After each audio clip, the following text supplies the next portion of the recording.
Hello, Internet. We're live. Hello. Welcome, everyone, to the Stop the Snatchers. Oh, yeah. Uh-oh. I have the YouTube window open somewhere, and I hear myself talking on the delay. All right, there we go. I've paused the YouTube video. Great, we already have some people watching. Welcome, everybody, to the Stop the Snatchers live stream here with the Harry Potter Alliance and a lot of our friends. Thank you so much for tuning in. I'm really excited about what we're doing tonight. And I want to take a few minutes. You can see I have a friend down in I don't know what that's called, the little box where you can see all our faces, but I want to introduce all of us. I'll just say first, I'm Katie Bowers. I am the campaigns director for the Harry Potter Alliance, and I'm excited you're here. And who is in the green hair there? Hello, my name is Peter Zuckerman. I direct communications for the No on 105 campaign. Yay! And Peter is in Portland, Oregon right now. Shout out to Oregon. Oregon. And we also have you'll see her picture, but we have Blanca from the ACLU, and she is providing technical support for the phone bank tonight. So for running into any problems, if you have questions, you'll be able to direct them to her. She is overseeing a bunch of different phone banks tonight, so she's here to provide support for us, but you might not see her a lot on the actual live stream. So for all of you just arriving, I want to give a little tour here of our YouTube virtual phone bank. You will see on, I never can tell when I'm inside of YouTube which way to point, but either on this side or on this side, there's a live chat box where you can say hello to us and ask questions about what's going on. You can just say hi to your friends who are in there. And yeah, if you're having any questions or problems throughout the evening, that either right here or right here is the place to talk to us. We also have directly below in the doobly-doo, I have how to log into the phone banking system. So those, we're not going to do that just yet. We're going to chat with you a little bit first. But if you are just logging on, or I'll keep pointing it out throughout the night, you can make calls by clicking down there. Or really like copy pasting, you'll get it. But anyway, thanks everybody for tuning in, or for folks who are just joining us. And let's talk a little bit about why we're here. So Peter, you are live at the No on 105 campaign headquarters. So can you tell me just a little bit about what is going on in Oregon and why are we here tonight? Oh my gosh. Well, so Measure 105 is the first attempt during the Trump era to throw out a sanctuary law. This law actually originally started out as an anti-racial profiling law, and that's actually what it does. Is we have a law in the books here that prevents police from targeting people based solely on the color of their skin, their accent, or their perceived immigration status. It says police can't stop you, they can't detain you, and they can't interrogate you just because of how you look. So this law passed 30 years ago. It was near unanimous support from Republicans and Democrats when it passed. But Measure 105 would throw that law out, and gross. Yeah, it's really pretty horrifying, and it's really part of the Jeff Sessions and Donald Trump and the federal administration in Washington D.C. It's how they've set a radical new path on immigration law. They've deported thousands of law-abiding immigrants from their communities. They've separated immigrants and children from their parents. They've introduced racial and religious profiling. And all the time we're hearing all these horrible stories about that kind of thing. And Measure 105 is an attempt to bring those same policies to the state level through a ballot measure, which has never been done before, and hopefully will never be successful. Yeah. But if we can win this campaign, get people to vote no, and win it big, we can stop this kind of thing from popping up in your state and every other state in the U.S., hopefully. But if we lose, it opens the door to widespread racial profiling and civil rights violations. So there is a lot hanging in the balance, like not just for folks who live in Oregon, but all across the country. Sounds like there could be, risk of domino effect, which is why it's so important, why we're all here tonight. So, Peter, I do have to ask, is this normally what you wear out on the campaign trail?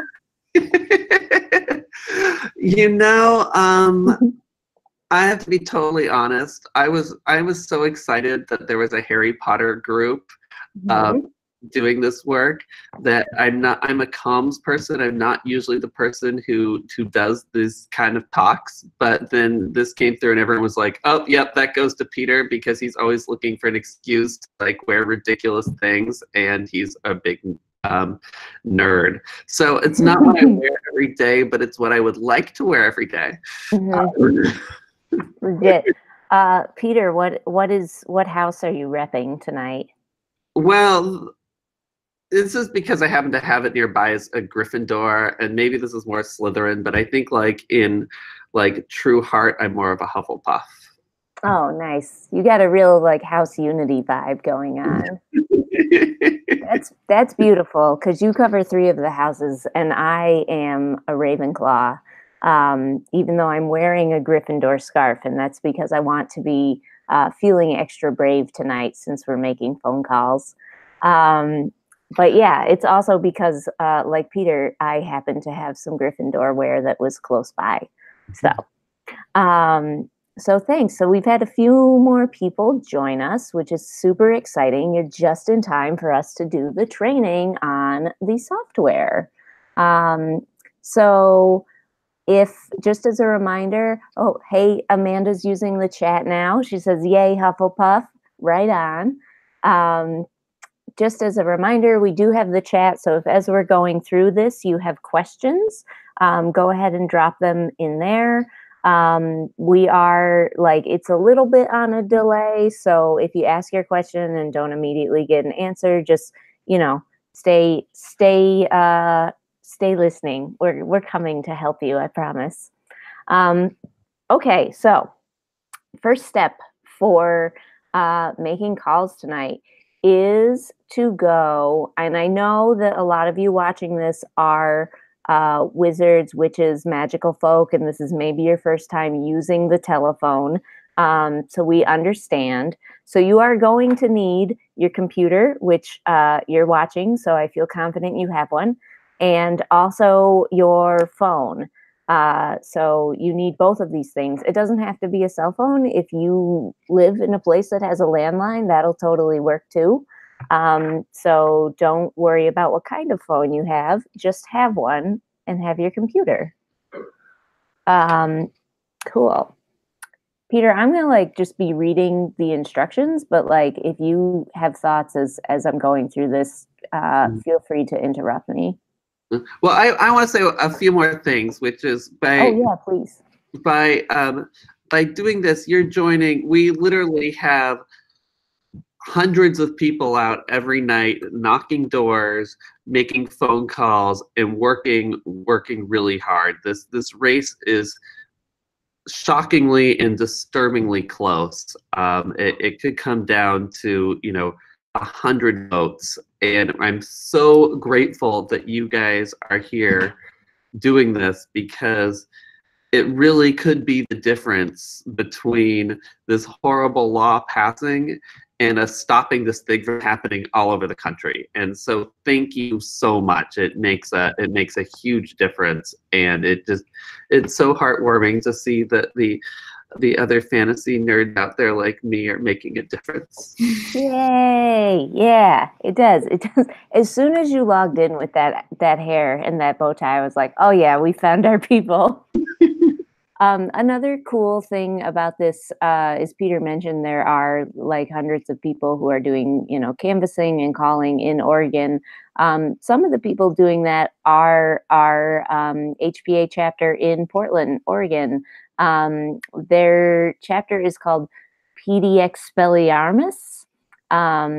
and they are doing some volunteering in the run up the next couple of days before the election. And so, yeah, so it's cool. You're not only like helping, the ACLU and the No on 105 campaign, but there's also HPA members who are out there on the ground doing this stuff too. So it's really exciting. So, yeah, cool. So we're going to dive into explaining this software a little bit. And so you can follow along directly below the video in the doobly-doo. I have stuff written in there.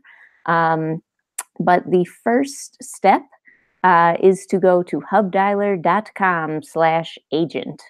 And you will log in there, and it will ask you for your email.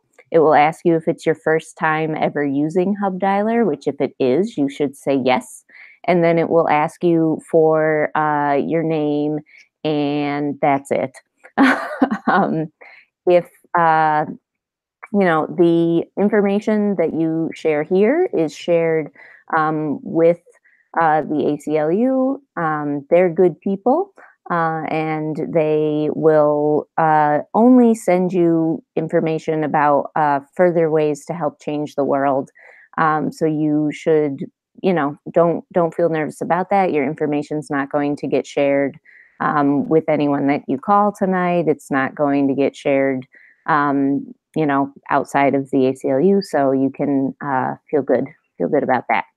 So to log in, you go to hubdialer.com/agent, and you're going to type in the campaign ID, which I wrote on this really professional looking piece of paper right here.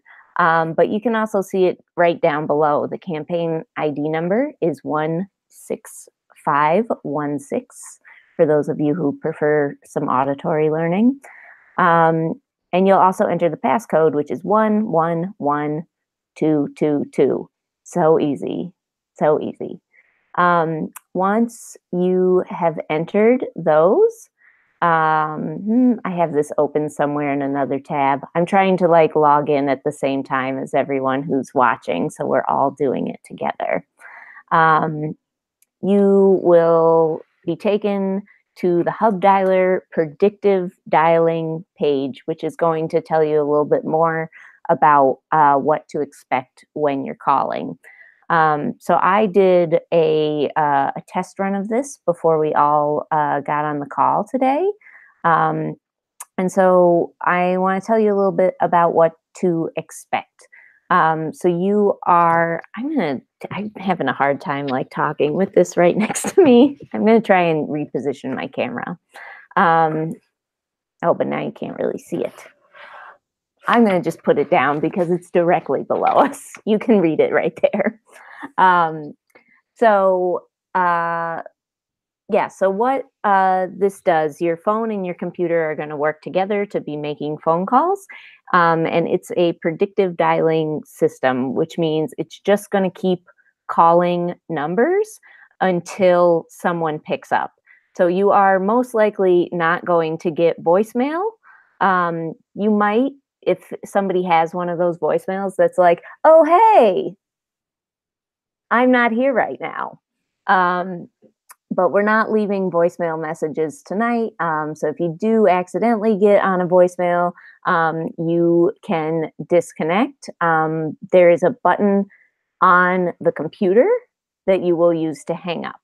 You will not use your phone to hang up.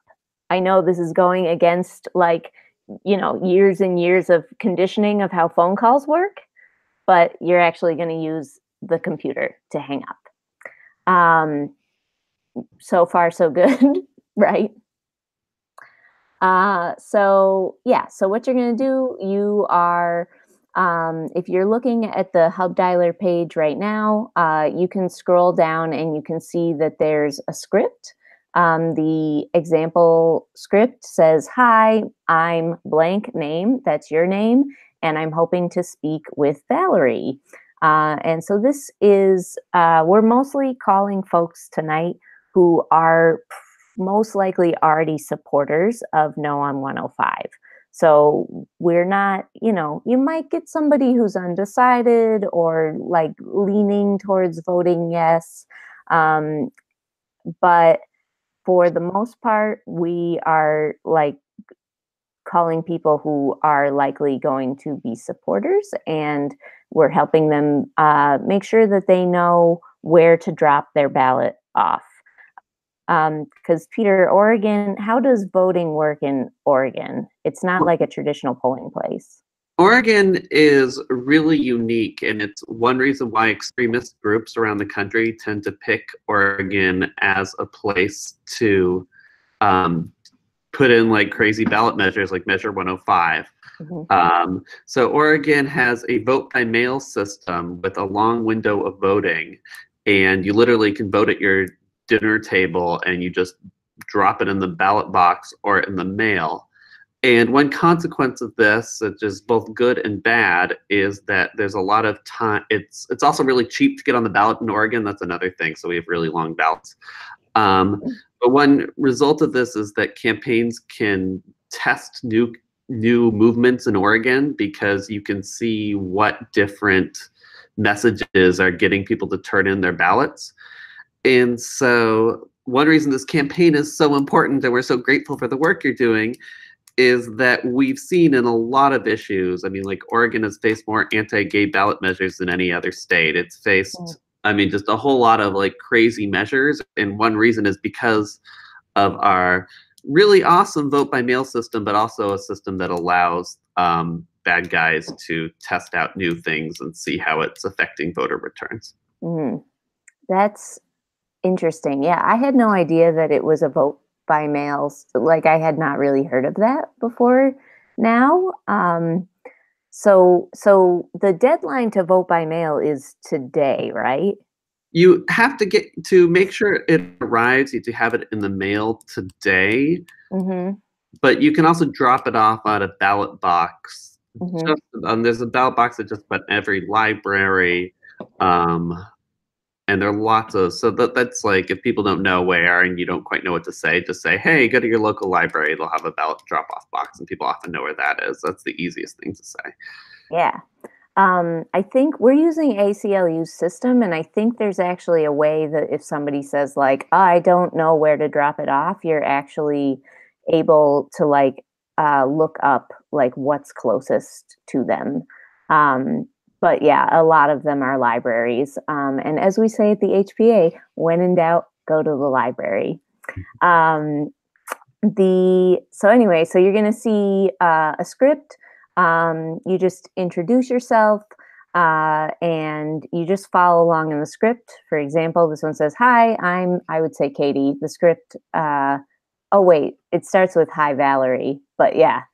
You say, hi, I'm Katie. I'm hoping to speak with Valerie. Hi, Valerie. I'm a volunteer with the ACLU talking to voters about defending people's rights in Oregon. How are you? You want to be pleasant. And then you'll just say, as somebody who believes in fairness and looking out for your neighbors, you should know that Measure 105 would throw out Oregon's effective 31-year-old anti-racial profiling law. The ACLU of Oregon strongly recommends a no vote on ballot Measure 105. Can I count on you to vote no on Measure 105? And then it has a whole bunch of choices that you'll be able to fill out based on what they say. So a strong, Peter, can you give me, this is a semi role play. Can you give me an example of what a strong no vote person would say? Absolutely. And I also want to say kudos to you. You pronounced Oregon correctly. And if you pronounce it Oregon, like an body organ, Mm-hmm. people will be really skeptical of you.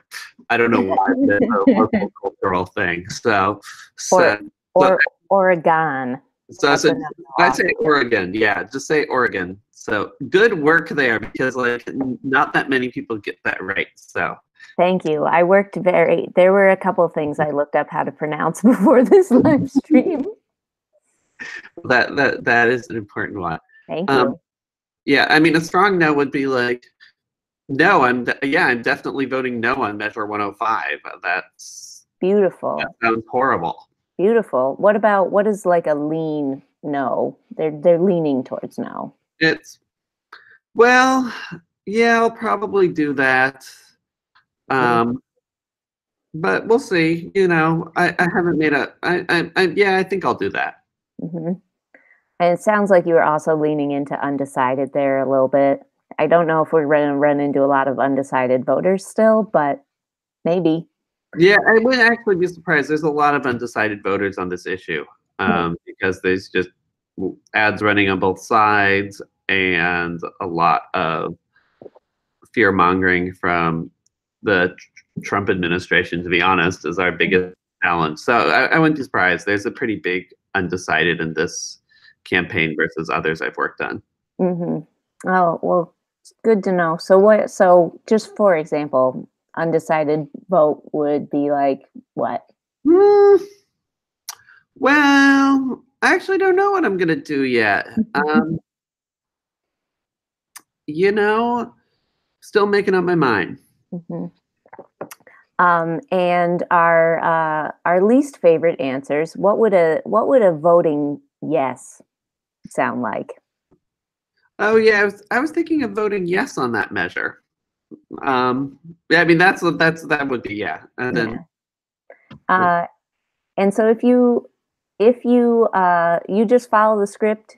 If they say no, you go to the second question, which is just checking in on if they got their ballot and if they know where to take it. And that is where, excuse me, there is a link if they don't know where to take their ballot that you can click on, and you'll be able to help them figure out where to take it to drop off.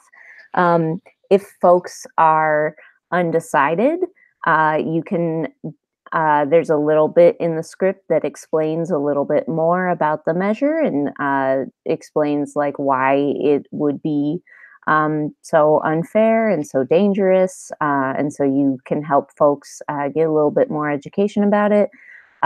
If they are voting yes, you are beautiful people who are volunteering your time tonight, and you don't have to volunteer to get in a back and forth argument with someone who is angry with you. So the script gives you total permission to just say, thanks for your time, have a nice day, and click hang up. Again, not click hang up on your phone, click hang up on the computer. And it will just, as soon as you hang up, you will answer like a little survey of like, how did the call go? And then when you are ready, you say next call, and it will start ringing again with the calls. Yeah, and then there's a couple more questions that potentially you could move through. Peter, tell me if I am right or wrong here, but my sense is folks will probably be able to get through those first, if you get through any questions at all, because a lot of people are just going to say, yeah, I already voted, I'm good. Or like, oh, I'm at dinner, now's not a good time. Oh, we have our a new guest joining us also, although the screen is totally dark. Alexis, are you there? Yeah, hi. Hi. You have If I can, yeah, there we go. Take your time. You have a minute to try and fix it. We're still going over the system. Awesome.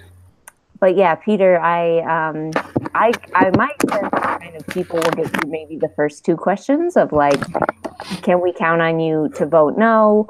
You know, do you know where to send your ballot? And then it goes into a little bit more of like, hey, do you want to volunteer with us? Like, can we can we get in touch with you more, etc. Do you have kind of the sense that like they're going to do the first two questions and then most people will be like, okay, I'm good, thanks, bye.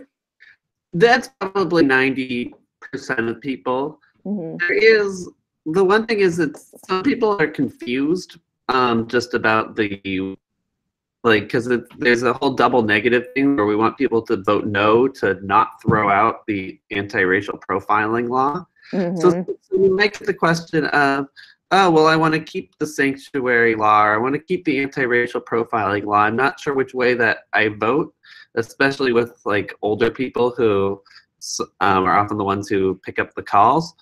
And so if you get that, the answer is, if you want to keep the law, you need to vote no. Yeah. If you want to keep the law, vote no.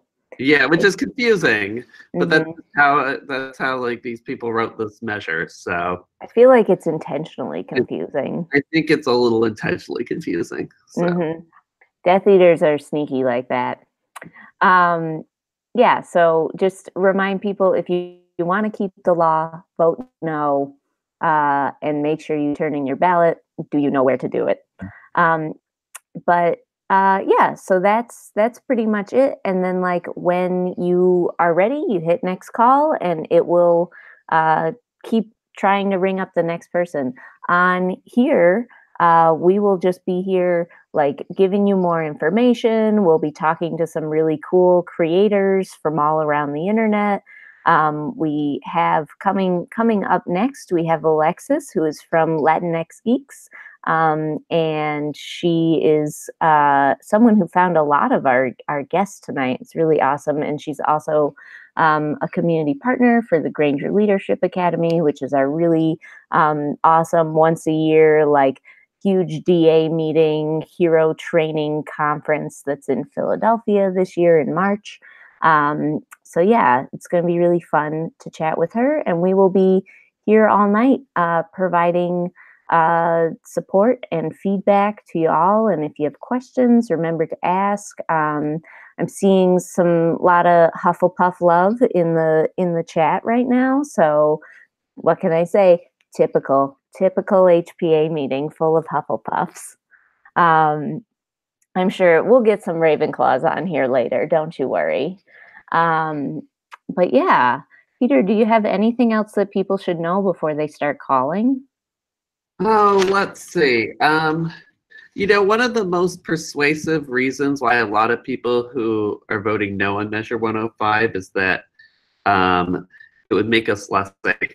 That, nobody should be afraid to call police, and trust is the foundation of good policing. And, when police play the role of federal immigration agents, many people will be afraid to call them. And then I think for an ACLU crowd specifically, people care a lot about civil liberties, and Measure 105, eliminates protections and opens the door to widespread racial profiling and civil rights violations. So I think those are two things to keep in mind. And also, I just want to say thank you again. It's super fun, and I'm so glad you guys are doing this. Yeah, thank you so much. We're super excited to have the opportunity to help. Like, this really feels like such an important issue and such an important thing to take action on. And so I'm super excited that like we have the opportunity to do that. Well, it's the perfect day too, because I don't know if you guys have been watching, but Donald Trump just gave this big speech about something terrible. There's a big effort to drum up lots of media attention around this issue right now. And this is one way we can fight back that makes a big difference. Yay. Beautiful. I like to do a demo call. Peter, I don't know if you want to hang out or if you got, I know you're I probably could jump to the next thing, but thank you. Thank you so much for coming. And yeah, well, it was great to meet you, and we'll talk to you soon. All right. Thanks. Bye, Peter. Bye-bye. All right. Alexis, how's your situation? Hello. Yay! You fixed it. self-made privacy covers on my camera. Oh, legit. So I forgot about that. Legit. Yeah. Mine is a orange Post-it note, so it always looks orange when I leave it on. So it's a helpful reminder. Okay, so for folks who are watching, go ahead, get started. You're gonna have pauses like in between when you're talking to people because it takes the system a little while to like bring up a fresh or like to get someone to answer. You also can like take breaks by just not hitting the next call button. But yeah, in the meantime, you'll be able to listen to us and ask questions here. And so our next guest, I would love for you to introduce yourself. My name is Alexis Sanchez. I am the founder of Latinx Geeks, which is a community organization focused on representation in the geek spaces for Latinx people. We've been around for, I think, about 3 years now, and it's awesome. Pretty awesome. Yeah. I know you all have done like some conventions and stuff recently, but like what do you do most of the time? Like, are you mostly doing internet work, mostly doing con work? Like, where are you at? Our biggest thing we do, I think, is panels, because we've had a good handful at like New York Comic Con. We did some at Klexicon, AwesomeCon, FlameCon, and stuff like that. So that's been pretty cool the past year. And I think also a lot of it is Twitter, just trying to get directly to the people that are listening. So yeah, and it's been pretty awesome to see the response to that. Yeah.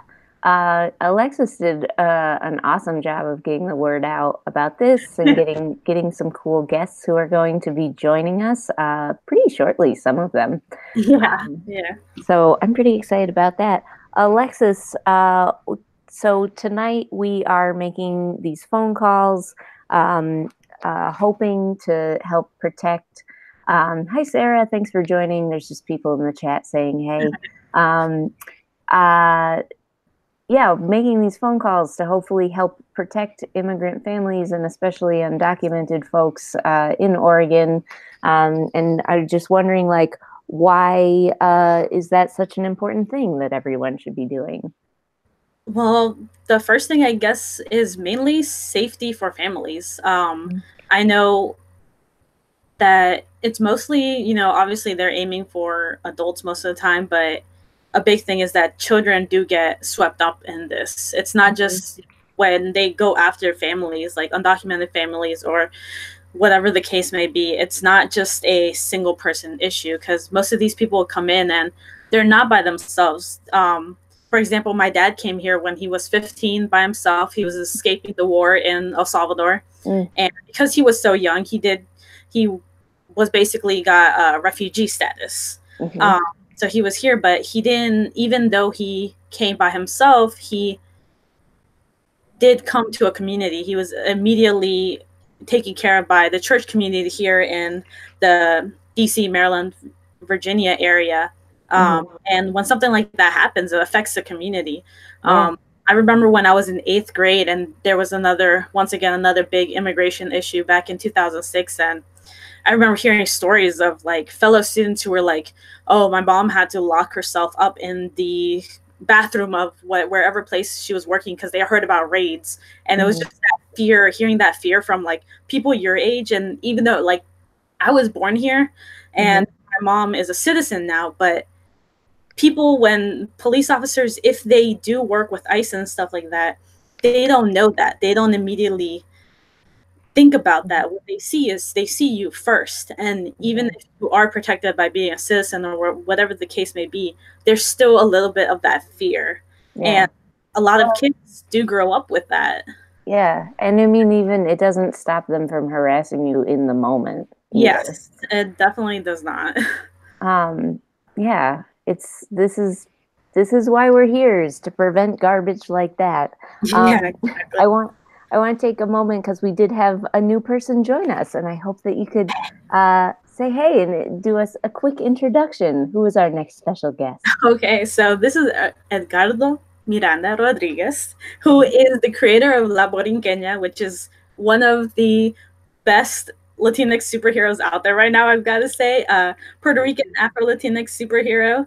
And he is the creator, and there she is right there in the background. And we had the pleasure of having him on our Invisible Latinx panel at New York Comic Con last year, which was absolutely awesome. And he has only done bigger and greater things since then. So thank you for tonight as well. Thank you for having me as part of this conversation. I just want to add that what affects the Latinx community in Oregon affects the Latinx community across the United States. It's a human rights issue, and it's merely one domino in a set of many dominoes that are lined up, and one initiative that can take away the rights of a group of Latinx in Oregon will eventually take the rights away of Latinx and other Americans in and across the United States. We're very much living in very transparent times. I think is the best way to describe it. I think when you're a person of color, when you're LGBTQ, when you're a woman, if you're Jewish, if you're Muslim, if you're pretty much anyone who isn't white Anglo-Saxon Protestant, you're aware that there has been, as long as we've breathed air as American citizens, a form of prejudice, a form of discrimination against groups. The era that we're living in now is not new for many of us who are progressive enough or aware to know of these civil and human rights violations that have been happening for generations. And that's why I like to refer to this era as transparent. We have an administration that is very blatantly transparent, with a president that's blatantly declared himself to be a nationalist. And those of us in the know understand that anyone who exclaims nationalism, you're not exclaiming, you're not professing patriotism. You're professing white nationalism.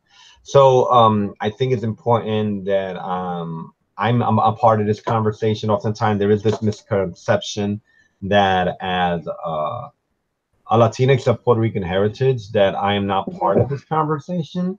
But as a Puerto Rican, even though we have under the Jones Act been given American citizenship for the last 101 years, we're still brown. We're still brown folks, and I think we have the advantage of having our American citizenship, but we still have a bilingual voice, and we still have an opportunity to represent and speak for our fellow Latinx families. If you're from El Salvador, like Lexi was saying, or if you're from Mexico or from Honduras, like the thousands that are on their way. We're living in a very transparent time, and I think what we have to recognize is the true power of the ballot. I think Malcolm X said it best in the 1960s when it was going to be an era of reflecting whether this is going to be the ballot or the bullet. And I think history has shown time and time again that the path towards violence for social change is never an effective one. And it's better to show the oppressor for being the perpetuators of violence that they are, and for us to take the path of, oftentimes a very difficult path, a nonviolent path, and use this path to really reach out to other sisters and brothers and say, listen, as American citizens, we have to stand against any type of oppression, any type of discrimination, and we need to stand on behalf of the Latinx community in Oregon. And that's why I'm a part of this conversation. Long before I was into comic books, I was actually a community organizer and activist myself. I actually got into comic books because we live in an era right now where comic book is part of popular culture. People are more consumed around conversations that involve the box office revenues of box office of blockbuster films versus what the per capita income is for Americans in Mississippi, Hawaii, or Flint, Michigan, or the debt that's amounting in Puerto Rico. And I got into comic books for that matter because fundamentally comic books are always have been, and for the most part, at least within the superhero genre, a means to tell stories about overcoming injustices. Yeah. And I think we've lost our way in that genre over many decades because comic books have now become synonymous with corporate brands. And they're sooner selling us fruit roll-ups than they are selling us social justice platforms. And I think if you look back to the history, one of the first Puerto Ricans that I've recognized in the comic book industry was Alejandro Schomburg. He's known as Alex Schomburg, was drawing Captain America soon after Jack Kirby left. And his issues were addressing nationalism, as it was addressed in the 40s during World War II. It was addressing this kind of like resurgence of Nazism, of white supremacy, and it was a brown man that was doing this, and it was also a Puerto Rican that came to the United States before the Jones Act, so he was not actually an American citizen. He was an immigrant, just like any other Latinx from Honduras, El Salvador, Panama, etc. And that's why I'm a part of this conversation, and I'm hoping that this dialogue goes beyond, social media, and it actually takes people to vote. And it's important that we're informed. It's important that we share this knowledge with others, so that we can actually take part of our civic duty. When less than 20% of the people in the United States are voting, it's more than enough time to wake up that 70+% and get them engaged. And every generation sees a new voter population who are registered at the age of 18. I think one of the most powerful experiences that I recently had was when I was in Orlando, Florida, and I was charged with the task of delivering a keynote speech to a group of high school seniors were actually academic scholars. Most of them were straight A students on the path to go to college. But what was amazing about this group of young people is that they were all Puerto Rican and they were brand new to living in the United States because they lost their homes as a result of Hurricane Maria. But they were automatically empowered with a superpower that they never had in the 18 years that they lived in Puerto Rico. They could vote. And now they're part of this voter population. And this is happening across the United States. And it's a conversation that is about not only engaging those of us in the 20s, 30s, 40s and up, but also engaging those who are just 18 and just registered to vote. This is a problem. We have to really take this seriously. This midterm election and the elections that are coming up are really, really important. And we have to take a position to set a precedent. And I think Oregon is literally going to be one of those battles. And there will be many battles in this overreaching war that we're in right now. And I'm optimistic that this is going to be one of these battles that we're going to win. I want to do an update right now. That was all like amazing lead in to I want to know a little bit more about the superhero that you have created. But before, I want to just do a couple of updates. People have started making calls, and I want for anybody who's like nervous about making calls, this is sort of what folks are saying right now. Amanda talked to some folks who have already voted and voted no on ballot measure 105, which is perfect. That's what we're looking for. Caitlin spoke to someone who was just really lovely and is going to vote no and also wants to volunteer. So that's really awesome. Good job, Caitlin. You must have been like very compelling. Sarah's just getting started with calls. For anybody who's logged on since we got started, down below the video is how to make calls. You go to hubdialer.com/agent. You drop in the campaign ID and passcode, which are right here on my super professional sign that I made. And they're also below the video description. And you can get started through there. You use your computer and your phone simultaneously. They work together through what I'm pretty sure is magic. And yeah, so that's how you'll do the calls. But so far, we have 100% positive experiences that everyone is having making the calls. And I can add to that I also made calls a little bit earlier today and had nothing but just positive experiences, especially even if you're talking to folks who are undecided or maybe don't want to talk to you. People know, you know, what these calls are, and most people are not going to be mean to you. And if they are mean to you, it's a phone call. You can hang up on them. Be polite about it. Be like, oh, thank you so much for your time. Goodbye. But so it's not too stressful. And in a minute, our Director of Leadership and Education, Janae Phillips, is going to join us, and we can do a demo call when she's here. But before that happens, I do want to know, you created a superheroine, or well, yeah, she's superheroine. Can you tell us a little bit about her? Well, her name is La Borinqueña. It's an original character that I created Oh, yeah. 2.5 years ago. And it was a response to the economic crisis affecting Puerto Rico. And I pretty much was seeing this as a humanitarian crisis that no one was talking about. And understanding how our attention span and as American citizens are more directed towards popular culture than social issues, I decided to create a comic book. And this comic book actually provided me the platform to go to universities, museums.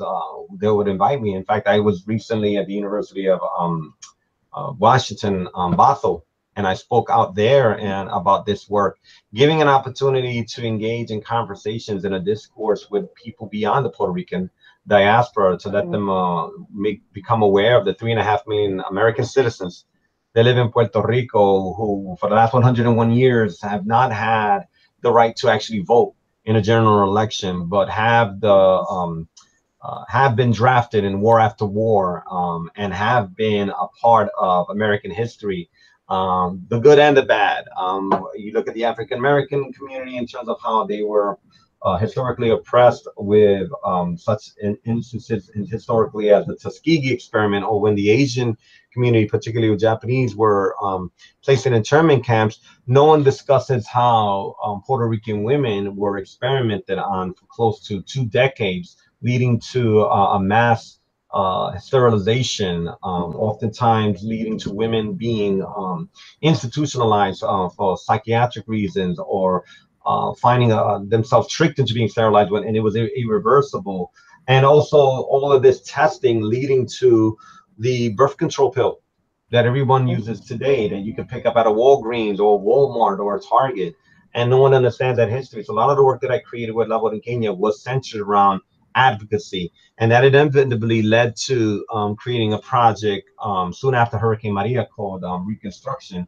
And with this project, I was actually able to team up with DC Comics characters, and they came to me, and I published the book under my own studio, Somosante. So these characters are featured in this book, and this book became a #1 bestseller this year when it was released. And so to date, we've been able to raise about $150,000 for what we call the La Borinqueña Grants Program.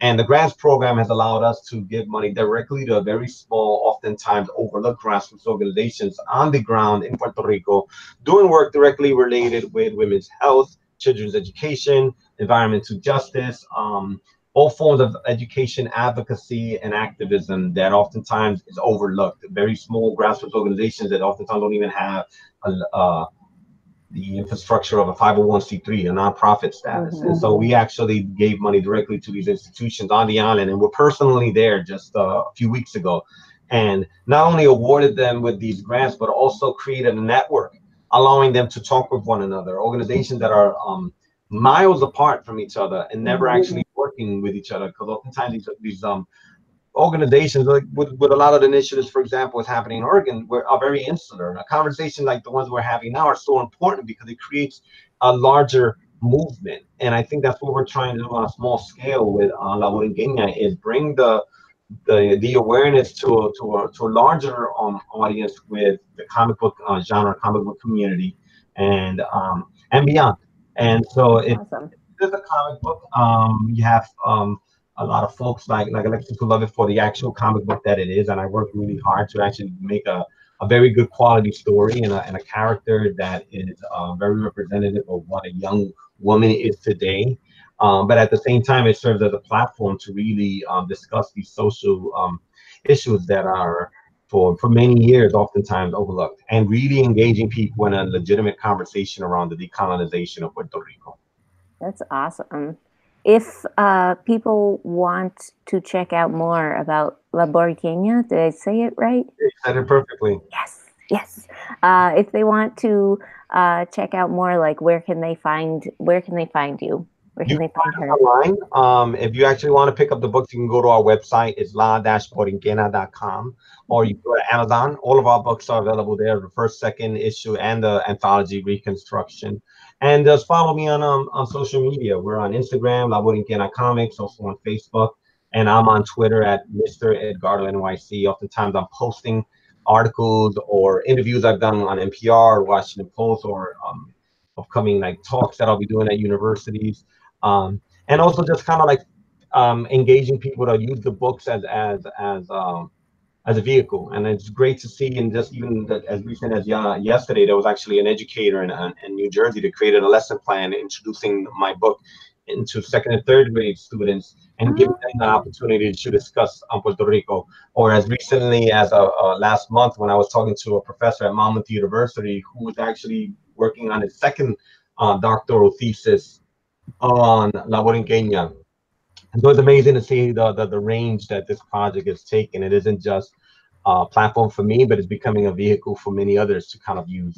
And I think fundamentally that's what's best of powerful about the arts, right? Because the arts can transcend the artist, and it becomes owned by the actual the fans. The fans end up owning and loving and therefore representing what these characters are about. And I think even the work that we're doing today with discussing the defeat of this ballot measure 105 is heroic in that way, a real form of heroism. And I think that's the space we need to find ourselves in, that we need to move beyond this place of apathy and complacency, and find ourselves in an actual new space of comfort that engages us in action, engages us to embrace our responsibility as citizens and engage not only ourselves but our family and our community in action.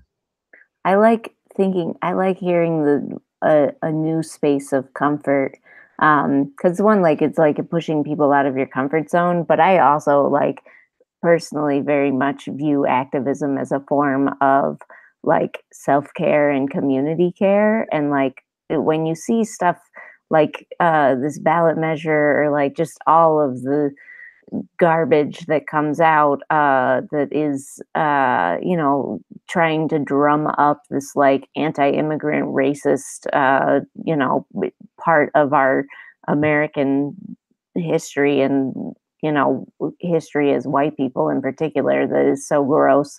It feels like it helpless a lot of times, and you feel like, oh my God, what can I do? But doing stuff like creating this amazing comic book character, or like logging onto this live stream and like making calls and actively fighting back, is something that it's good for everyone. Like it is good for your soul to like try and help and take care of these things. And it's good for like the people around you and people around the country to be fighting back. So I very much look at activism as like it's hard and it's challenging sometimes, but I look at it as a form of like comfort. So and then once you get into it, it could be a little intimidating if you've never really spoken out. But I think one of the true measures that defines someone who is an actual activist is when you just realize that there are injustices happening, and it just fundamentally speaks to you, to your core. And if you just feel that something is wrong, well, that's kind of like what's going to be that spark that's going to find you in a new space that's going to feel comfortable to speak out against injustices. And that can be in any way or form. It could be through the ballot measure 105 that we're trying to defeat, or it can be actually like speaking on behalf of the rights of transgender Americans, or speaking on behalf of the rights of children that are being displaced. There's so much more that this goes. And I think there's so much more unity when you actually start having these conversations and we start realizing there's so many points that we have in common. And I think as a man of Puerto Rican heritage, it's important that I have these conversations, because it's very easy for me to keep my work very uh, separated and very insular, but I have to also see that I'm a part of this as well. Mm-hmm. And like one of my mentors once told me, you know, when the INS comes, and they're not gonna ask who's Puerto Rican, who's Dominican, who's Honduran. They're just gonna see us all as brown folks, and they'll take all of us. So, you know, we need to learn how to like stand up and stand against any injustices, for because any injustice anywhere is an injustice to everyone everywhere. Yeah. Amen. That thank you so much for joining us. I want to encourage everybody who's watching to check out La Boriqueña online and all over, to buy it, take it, do a lesson plan for second and third graders near you, whatever it takes.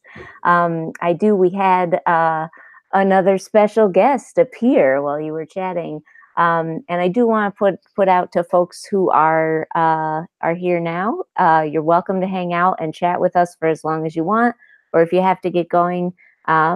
We love that you're here, and also set you free to do things in the world as well.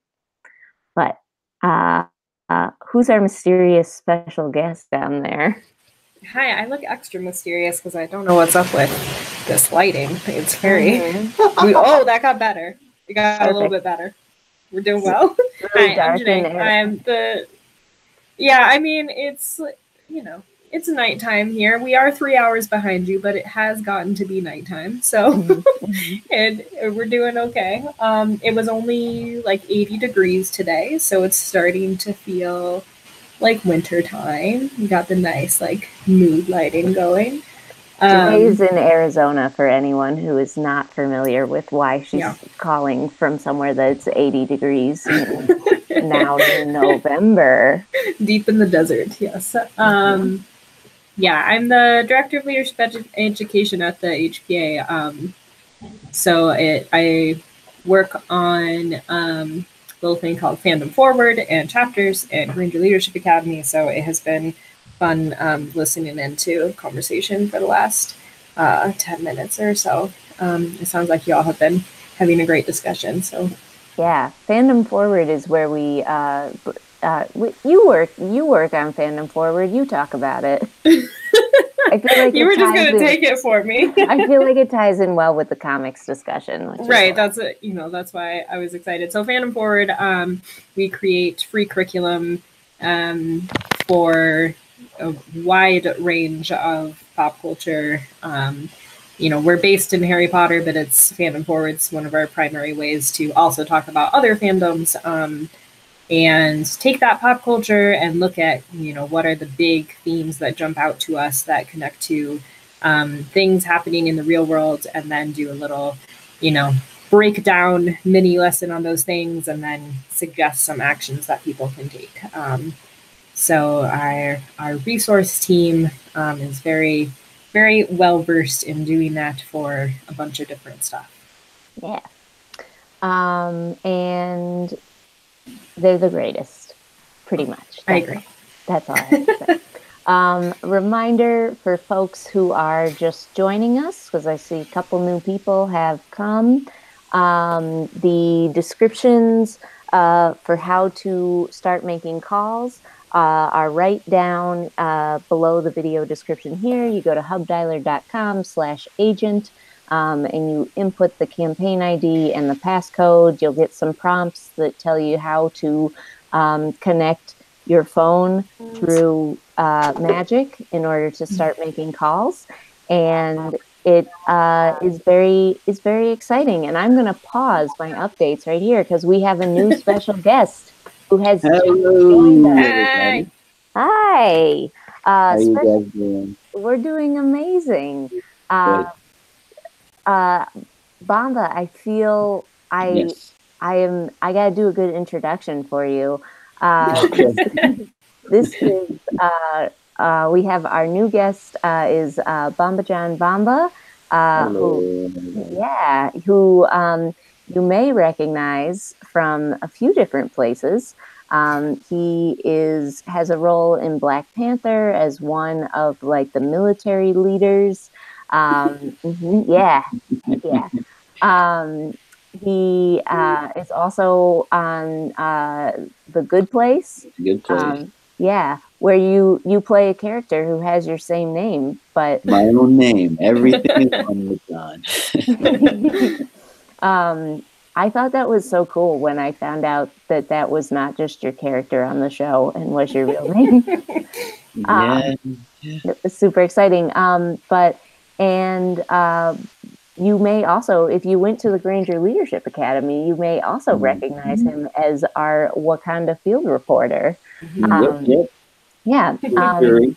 Yeah, and Bamba has also worked with Define American to kind of like bring attention to what we're talking about right now of making sure that undocumented immigrants are protected and welcome here. And so that's my introduction.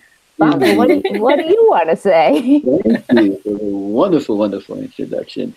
No, I mean, I just want to say, I'm happy to be here to help any way that I can to make sure that this ballot doesn't pass, because I know what it could be like for people like me, who have families and who have little kids. I mean, everything's affected. Everyone's here. They say, you're undocumented, but you're here, you're paying taxes, you're paying your bills, you have car notes, you have everything. So everything could be disrupted.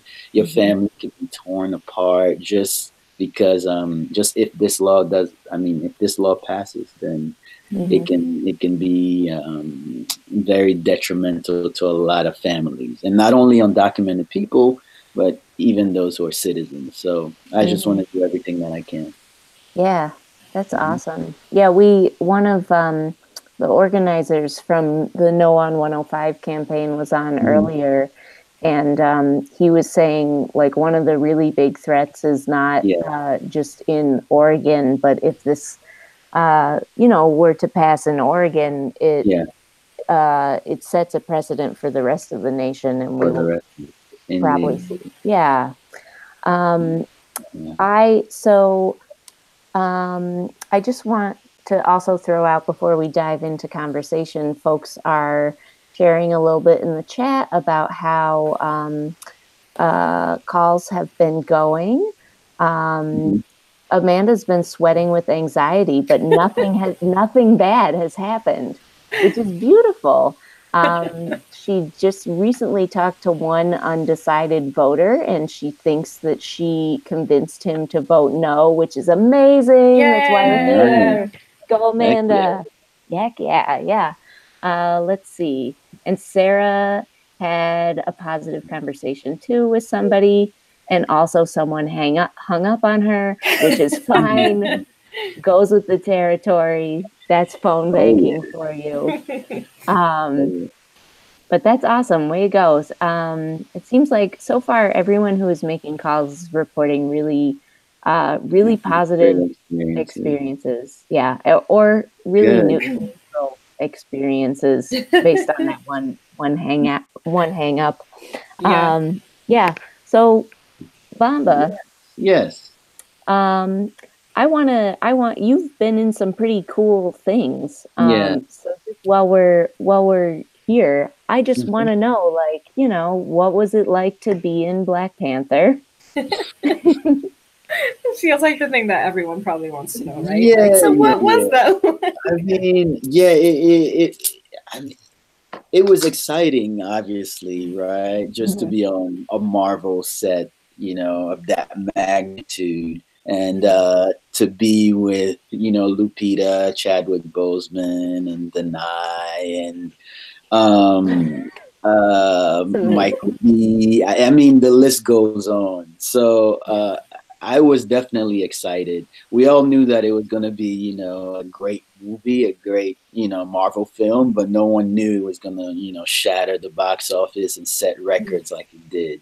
I guess what was the most exciting part was how the entire community kind of got enrolled in the story and the unity, or the acceptance of like African culture. People were like proud of wearing their African garbs out to go to the movies. They were embracing the culture, and it just shows like the power of movies, of entertainment, of storytelling. I mean, when I was growing up here, when I wore my traditional African clothes, people made fun of me. Now everyone was calling me, man, where can I get these clothes from, because they're so hot. And That's amazing.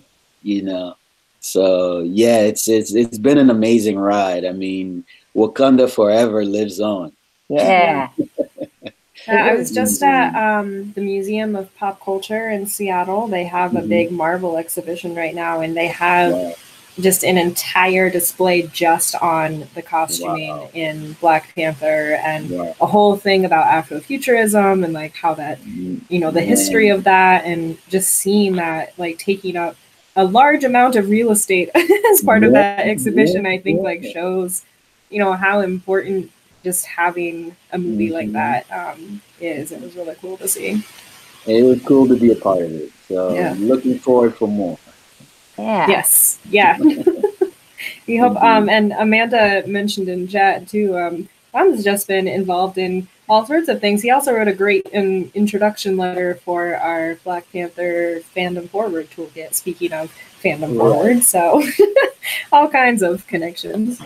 All kinds, just doing what I can, and using my platform to, you know, hopefully change the narrative a little bit and win some hearts over and some votes, because that's what it really matters too. Yeah, that's amazing. So, question: am I supposed to be making calls while I'm on, or you're here helping keep people motivated and excited. You're here to cheer folks on. That makes sense. Yeah. If you want to make calls when you're not on air, do it. I'll make a few calls. Just I mean, it's kind of terrifying. Not terrifying, but I just remember I used to be a telemarketer. That was like my gosh, while I was at school in New York. Nice. So it's bringing back memories. Man, they were definitely some bad memories. Memories. So my palms are getting sweaty and all that. Oh no! God, I'm back in this space, but it's for a good cause. So I super relate to that. My first job was working for a research project where we were calling people to do surveys about like different initiatives they've taken part in. And so I would just spend like all day on the phone being like, hi, did you participate in the 4-H ATV safety course? You did. Great. Do you have time to answer a few questions about it? Hella, don't hang up. Come back. Oh, God. I remember people just being like, you should get a better job. If you have one for me, you know, I'm down. Yeah, let me know. Are you hiring? Right, exactly. And people were like, I'm having dinner with my family. You were like, okay, I'm on the phone while I have dinner all the time. What's going on? You were like, I don't particularly want to be on the phone with you either, but let's wrap this up quickly. Let's figure it out. I'm really offended. I'm like, wow. Oh my God. Memories. Okay. I have very good news for you if you are feeling nervous. We're seeing overwhelmingly positive things happening right now. Alexis just made some calls and got an adamant voting no on 105 on her very first call. Way to go. Amazing. Caitlin has also been having very positive ones. No one has any bad reports yet, which I do want for folks. If you are having a bad experience, don't be afraid to tell us. Yeah, you can share. Yeah, don't be So afraid. you know what to do when that happens. Yeah, exactly. If you are, I saw a couple people log on. If you are just joining us, check the video description below for how to sign on and start making calls. Yeah, I have another question that I just have to ask, which is I'm a big fan of The Good Place, and yeah, I know you have experience being in the good place and also being in the bad place. Yep. We won't dive too much into spoilers for Got anybody it. who hasn't Well, I seen can't, it. but Yeah, I better not. but yeah, are you? Have you guys been watching this season? Heck Yeah. yeah, You heck have. yeah. Oh my god, it's been some really great episodes. Honestly, I don't know if you saw. Was it last week's was great because we got a chance to go into Manny's family. The actor's name is Manny. Oh But, god, yeah. Jason. yeah, and his father, Jason. Oh my god, that was just It was. amazing casting. It was so hilarious. I think it was. Oh yeah, go ahead. No, then I was gonna say the episode before that. It just seemed like, I mean, amazing TV to me because I remember they Jeremy Bearimy about eternity and time. And I mean, Chidi took off his shirt and the internet crashed. Who knew? I feel deeply connected to Chidi. Right? Right? He's like, what the hell's going on? So anyway, I was actually just recording a podcast. There's a The Good Place podcast. Oh yeah, that's downloaded. I listened to that. And every week after the episode, they break it down, like beat by beat, literally. So we were talking about the episode coming up, episode 9, which I am in, and there's a lot of action in that episode. So we were just going through and breaking it down and the story. I can't really get into it, but you guys are gonna be thrilled. It's like some real superhero stuff happening in there. I'm so excited. I keep debating about whether or not we out here in the real world are currently in the good place or the bad place. I feel like we're in the show's version of the good place. Right. If you watch the show, you will understand the problem there. Which is a big problem. But November's here. Midterms are here. Yeah. Maybe we get a magic portal door and we get into the real good place. Yeah, only if we build it though, right? You got to vote to get our portal door. Yeah. Which I think is the point of the show, right? Like, exactly. You only get the good place stuff if you work for it. Yeah. Right. All of you who are making calls right now, you're getting into the good place. Yeah. I'm calling it right now. Yeah, Amanda, we see you. The good place is getting better. It's getting better. So Amanda working hard, the anxiety. Yeah. Amanda also had the tip when you're making calls, say American Civil Liberties Union rather than ACLU. Good tip. You are probably who picks up the phone frequently, right? It's not millennials. It's not Gen Z. You're going to be talking to some older folks and folks who may be hard of hearing. So speak clearly. We've had our first semi-negative interaction, which someone called and the person answered and said, "I happen to be a strong conservative and I'm not interested." And that was the extent. That was the extent of the negativity. Mean, that's a pretty tame negative. Yeah. Nice way. It's a nice. nice way of saying I'm going to vote yes on this racial profiling. So still very negative, but nobody's going to yell at you. Like, you're doing great. Yeah, I mean, you two, slightly different experiences than I have had. My first job, the one before the HBA, I ran a student call center. They were calling, it was a university, so they were calling like students who were getting into the university. So much happier than telemarketing stuff for the most part. Way better.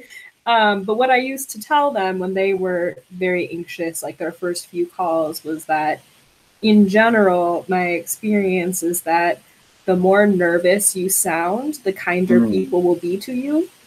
Like, think about it. Like, if you're answering the phone and it's like someone who, you know, they are clearly just like working through their call list and they kind of sound robotic, like, all right, I'm going to hang up on you or whatever, right? But if you get someone who's calling and they're like, hi, I'm calling because of this, and they're like trying to get through this thing, like I'd probably be more likely to like let them talk at least, you know. You're gonna be less mean to them. True. That was always my like, it's okay.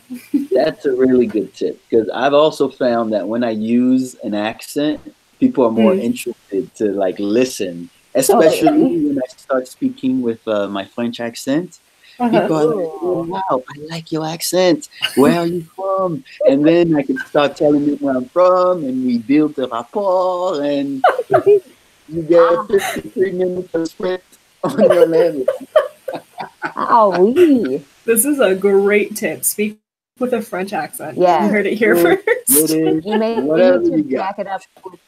You may need to back it up with being able to speak French. So right. That helps too. That helps a little bit. When this is an unintentional accent thing. Oh, a new guest has joined us. I'm gonna Hi. Hello, Robin. Favorite people. Would you like to introduce yourself real quick? Sure. I'm Robin Jordan. I'm a co-founder of the website Black Girls Create and co-host of the Harry Potter podcast Wizard Team and Harry Potter Alliance Super Fangirl. Yay! Yay! Amy and I are super fangirls of Black Girls Create, so it works out really nicely. Robin, we were just talking with Bamba about he and I our shared history in telemarketing. It's been really great. Yeah, I feel like I have to finish my thing where I said, yeah, I have a story about accents, and then stop talking. Please. I'll give you it's a cliffhanger. The surveys that we were doing, the majority of them were coming in, were people who lived in Kentucky. And so their folks had like a very strong Kentucky accent. And so when I would start at like 9 o'clock in the morning, I would sound like myself. And by the end of the day, I would be on the phone being like, hi, y'all in Frank. Oh, yeah, thanks. I called about the ATV survey. And they'd be like, oh, honey, right, we did that. And it was like, I wasn't even doing it intentionally, but it was just like hearing it all day long. So much that you started speaking it. Yeah. But it is. You start developing a rapport. That's an acting tip, actually. How to learn accents. Just keep listening to it. Eventually, you'll start sounding like it. Yeah. That's been my experience living in the Bay Area. All of a sudden, say hella. I don't know where it came from. That's hilarious. Yeah. Well, I'm going to let you guys go. I'm going to make a few phone calls and tell you the reactions that I get. Yeah, report back. Yeah, please do. And thank you. And let's beat this freaking measure. Heck yeah. Thanks for joining us. So much, Bamba. For sure. I'm here. Looking forward to the next one. Yeah. Thanks. Bye. Thanks for coming. Bye. For sure. Bye. So here's the important thing, everyone. We're now 1 degree of separation away, 2 degrees of separation away from Lupita Nyong'o, Kristen Bell. Yeah, I know. It's a big Chadwick Boseman. It's a big deal. You know what though? I'm Juliana really is my long lost sister. And Veronica Mars is the best thing that's ever happened. Legit. Yeah. Are you excited for they're coming back, right? I am. So I actually grew up very close to where they originally filmed Veronica Mars because they filmed it in San Diego. Oh, And cool. a lot of people I knew would go and in Ocean Beach where I lived and go be like extras and stuff, and I never did it. And now I'm like, I'm gonna have to go down there and try to be an extra if they can film where they originally filmed it. Oh yeah. Yeah. In Neptune. That's awesome. Well, so Robin, we are having really positive experiences right now, making phone calls. And yeah, I don't know. Have you been able to watch any of the live stream before you signed on, or are you coming in cold? I'm coming in cold. It was important for me to run my dog so that she wouldn't bark like she did the last live stream. So legit lessons learned. So cool. Well, since you're just getting here, I'm going to kind of catch you up on what's been happening. So folks are, first off, I want to take a quick moment to shout out. The HPA is in the last days of our fundraiser, Resistance is Magic, which is what supports cool actions like we're doing tonight. We also have this coming weekend, we're delivering Owls of Hope, which are letters of welcome to refugees who are being resettled in the United States. We also have some letters that are going to folks who are still in refugee camps. So those are getting delivered this week.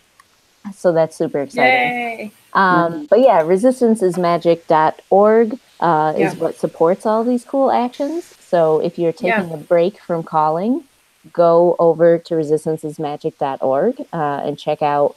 We've got some cool perks there. We even have a phone-related perk, which is the Joe Moses as Severus Snape outgoing voicemail message. Which maybe after making these calls, you're going to be like, I don't ever want to be on the phone again. And so I need a voicemail. You can have Joe Moses do your voicemail. Yeah. Perfect. I called someone and Severus Snape was the voicemail, I would probably throw my phone into a lake. Great. No more voicemails ever. No more phone calls ever. Ideal. Yeah, I think that's really important to emphasize though, because I've seen lately actually, I've seen a few more posts and comments than usual from folks, confused about how nonprofit funding works. And as a nonprofit professional, it is often frustrating to see. But I think, I understand how it can be confusing, when you make a donation, where is that money going? What is it doing? And I think this is a really good example of, that's what your money does. When you are supporting nonprofits like the HPA, this is the kind of work that is produced and gets done, and the kinds of things we're able to organize. So we really, really appreciate everyone who has gotten us so far in the fundraiser already. I think we're at 25,000. Right around there. Right around those parts. And if you haven't shared it yet or haven't donated yet, if you're able to, we would really appreciate that too, because it really does make a very direct impact. I think this campaign, we've said here's 20 weeks of funding, and that's a very that's a very clear explained thing of this is what keeps us going for this this length of time for these kinds of actions. So thank you to everyone for the support, because it really does create actions like this one. Yay. And these actions are very important, I think, not just for the actions that you guys are doing, which are amazing, but also just to help bring awareness to these really important issues and give people a roadmap for how they can get involved in ways that aren't so daunting or don't seem so scary. And I've gotten involved a lot more since I've met and actually figured out the humans behind the HPA. Oh, but it does it helps, because you feel with me, I'm a hermit, I'm a loner, and I don't want to it's hard to psych myself up to do things, and I'll rile myself up, but then I'm like, but I don't want to leave my house. And you guys give us a lot of really good ways to get involved and to make change without most of the time you don't have to leave your house, which I'm all for.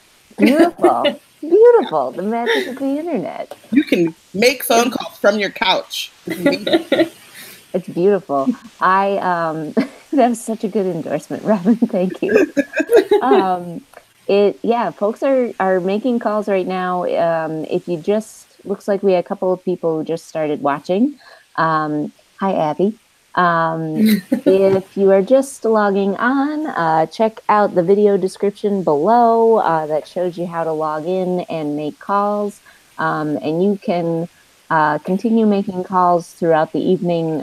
If you're on the East Coast, the calling system shuts down at 9 p.m. Pacific time. So I think that's midnight on the East Coast. You can keep making calls throughout the evening. You can also recruit friends to make calls. Sarah recruited her partner Orlando to make calls. So an excellent example of not only finding someone to help make calls with you, but also not leaving your house to do it. Yeah. Beautiful. Just pull in the people that live with you. I'm going to get my baby to start making calls like right after we hang up. I got into a fight with my dog earlier because I went to, I filled out my mail-in ballot and she said that she wasn't voting. And I was like, what are you talking about? And she's like, 1, I don't have thumbs. 2, I'm a dog. And I was like, those are all excuses. Yeah, no excuses. No excuses for not voting. Come on, Luna. Go vote. So you're voting by mail-in ballot, yes? Yeah. Yes. Nice. How was that experience? Have you done that before? I try to. The good thing is that in California, if you don't get your mail-in ballot done in time, you can drop it off at your local polling place. Nice. I like to try to pretend like I'm going to vote early, and then a lot of times it will just sit on my kitchen counter, and then I'm like, holy crap, tomorrow's the election. But most of the time I vote early by mail. And I started doing that when I went to college, and I went to school in Indiana and knew that I wouldn't stay in Indiana. So it felt weird to register there. I was only there for 9 months and I wasn't going to graduate and stay there. So started doing mail-in ballots, and I've been doing it ever since. Yeah, we have mail-in. We have mail-in in Arizona, and it is lovely. I think so I'm a Hufflepuff, but I like to say I'm a rising Ravenclaw. I have a lot of like Ravenclaw tendencies, right? So I love mail-in because I feel less pressure to like look everything up like in the thing and like have all the notes that I need, because I can just like spread out all of my like papers and like have my phone and like be looking up. Like I just looked up, people that I trusted and organizations I trusted in my district and looked to see like their voting guides, and then I could just like, transfer over. It was great. I like it a lot for the high Ravenclaw, Virgo people in your lives. Mail-in ballot is great. Yeah, that's like a really big thing for me too. I think because in California we have a lot of ballot measures because that's how things get done. So even our legislature puts ballot measures on the ballot, and we have to vote for them. And so it can get very confusing. And then we have we have a affordable housing measure right now, and a mental health measure where the mailers and the TV ads and everything, it's like there's a lot of trickery, and so I always feel like, am I being tricked? Right. That you gotta like I think look things up. So like I like to be able to really look things up and know what I'm doing. I learned a fun fact. Because I was born and raised in Arizona, and I did not know that this was only an Arizona thing. Apparently, we are the only state that elects a mine inspector. We have to vote on a mine inspector. And A mine? I thought like that, hole in the ground? yeah, Tink, tink, tink, tink? yeah. What? I didn't realize that was abnormal. You have a lot of mines It's just, in Arizona? yeah, Apparently there's copper need mines. to elect an official to deal with it. But there's actually like there were candidates and like there were opinions about who was going to be, because if you think about it, Seems like a very sustainability wise, mine Mhm. inspector becomes important, right? Oh yeah, and yeah, safety sure. wise as well. So I can Yeah. There's But I also- just had no idea it was an unusual thing, and I saw some tweet today that was like, Arizona's the only state where they vote for a mine inspector, and I was like, oh, are we? I did not know that was strange. no one You don't else vote for cares a mine about inspector. mines. Yeah, That's the amazing. more you learn. That's awesome. I want to bring up some important discussion that's happening in the chat right now. Yes. Number one, Lewis from Sydney, Australia has joined us. Hello, Lewis. Hello, Lewis. Good and age. That's offensive. So, I think it's all right. An important thing, I asked our friends at the ACLU about this. If you are international and you are concerned about the way the U.S. is treating immigrants right now, you can do something about it, which is that you can participate in making these phone calls tonight. There's no rules that you can't, which means you can and you should. So you can log onto your computer. If you are using your phone, there may be fees that go with that. But, there are ways to, use Skype or use Google Hangouts, that makes calling like way more affordable. And so, so if you're international, don't let that stop you from making a stand. And there was something else that was important. Texting other people to make sure that they go vote in the election or that they vote early if they are able to. Use your calling right now. You're calling a bunch of strangers and getting them to vote, but don't forget to harass the most important people in your life and This get is them the to vote. when you should use peer pressure for good. Yes. Peer pressure it works, and this is a fantastic time to use peer pressure. If you're wanting to use Skype to call international, you have to have a Skype account, just FYI. So you can go to skype.com and get that set up, and that will let you know what the rates are. Because it looks like we have a couple people who are calling from the who are in the Australia-New Zealand region, which is really cool. Thanks for being here, everyone. Are you in a chapter? Tell me if you're in a chapter. Yeah, if you know these things. If you're in a chapter, let us know. And if you're not in a chapter, go right now to the hpalliance.org/start_a_chapter, or just hpalliance.org/chapters. Figure it out. Yeah. I believe in you. And also go to resistancesmagic.org. There are so many websites you can go to, but the most important one you should go to is right below the chat right here. Hubdialer.com/agent in the doobly-doo to start making calls. Yeah, let's all do it. It looks fun. This has turned into Harry's like spider thing. Oh yeah. Oh my god. That's beautiful. Wait, so Robin, you are voting early or you already voted? I am voting. I've done the ballot and now I have to put it in the mail. Nice. So tomorrow. Halfway there. Janae, did you already vote? I did. Nice. Good work. Thanks. I have not voted. I will be voting in person on election day. I liked what you were saying, Janae, about like being able, you don't have to like do your research, like you can do your research ahead of time or like have it all spread out and everything. I have no shame and just do the research. So if like something pops up on my ballot that I like wasn't familiar with going in, Yeah. I don't just wing it. I just get my phone out and I'm like, okay, so what is this issue? Who are these people? I'll stand in this voting booth and figure it out.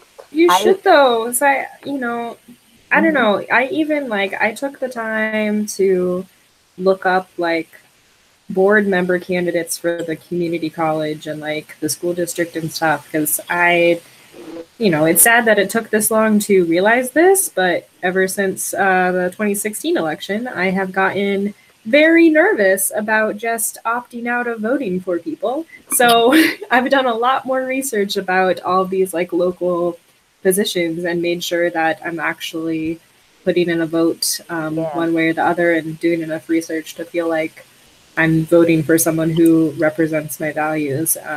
Because, lessons learned. Yeah, heck yeah. No blank ballots. Yeah, I used to do that a lot and be like, it's better that I don't vote for something I'm not sure about. And then I'm like, why am I unsure? The internet exists. Right. It's right here in my pocket. I'll just go for it.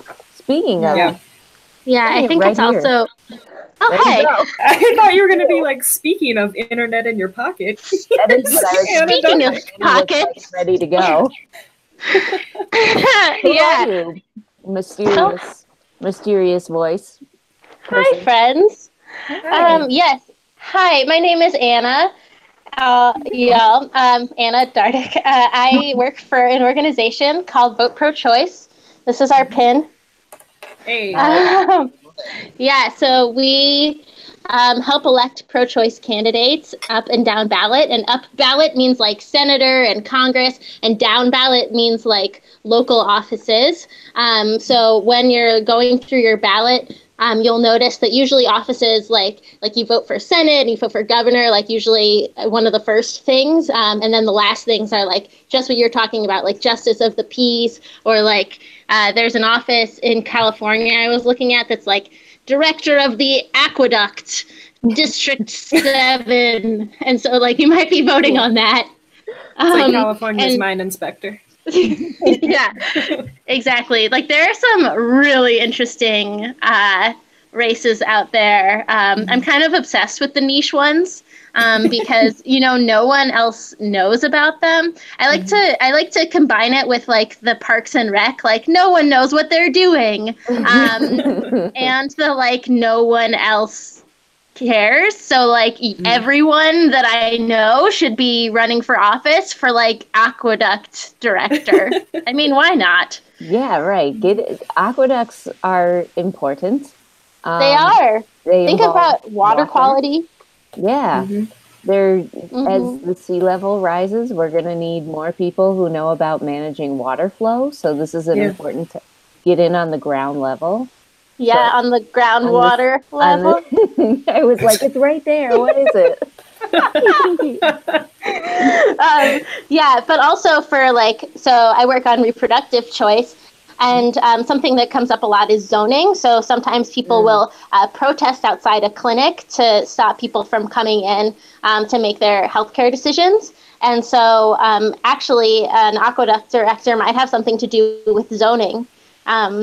True. So, we try to make it's a good idea to have buffer zones in front of clinics so that people aren't harassed on their way into a medical center. So, every role is important. And, I have so many different things I could talk about, but I'm so excited to be here. We're excited to be here too, Anna. I want to do a quick moment for Robin, because I didn't give you any time to plug the cool stuff you're working on. So Robin does a lot of cool stuff. She does do a lot of cool stuff. I try. Thank you very much. So we are in the middle of our Doctor Who podcast, Who Watch Tarbis, Time and Relative Blackness and Space, where we recap each episode, and this has been a really awesome season of really cool discussions around race and representation and diversity. We just released a new feature Black woman creator today, and she is aiming to be America's civics teacher. Her name's Elvira Williams, so you can go on our website, Black Girls Create, and read all about her and the other awesome women that we feature. And I'm going to GLA. I'm excited about that. Yay! I really want to do this, and then I just was like, I'm doing it, and I decided. Yeah! Yay! So, That email made me so happy. It's like, yes. If you could ever like hear excitement and relief through an email, like that's what like receiving Janae's email, like it was just you could just see her being like, yeah. I was so glad I couldn't go last year, and I've been like talking about it like nonstop about like how am I gonna get there? I'll just go. I'll just like I think the last live stream I was like, that's it. I'm going. Why do you see me in your hotel room?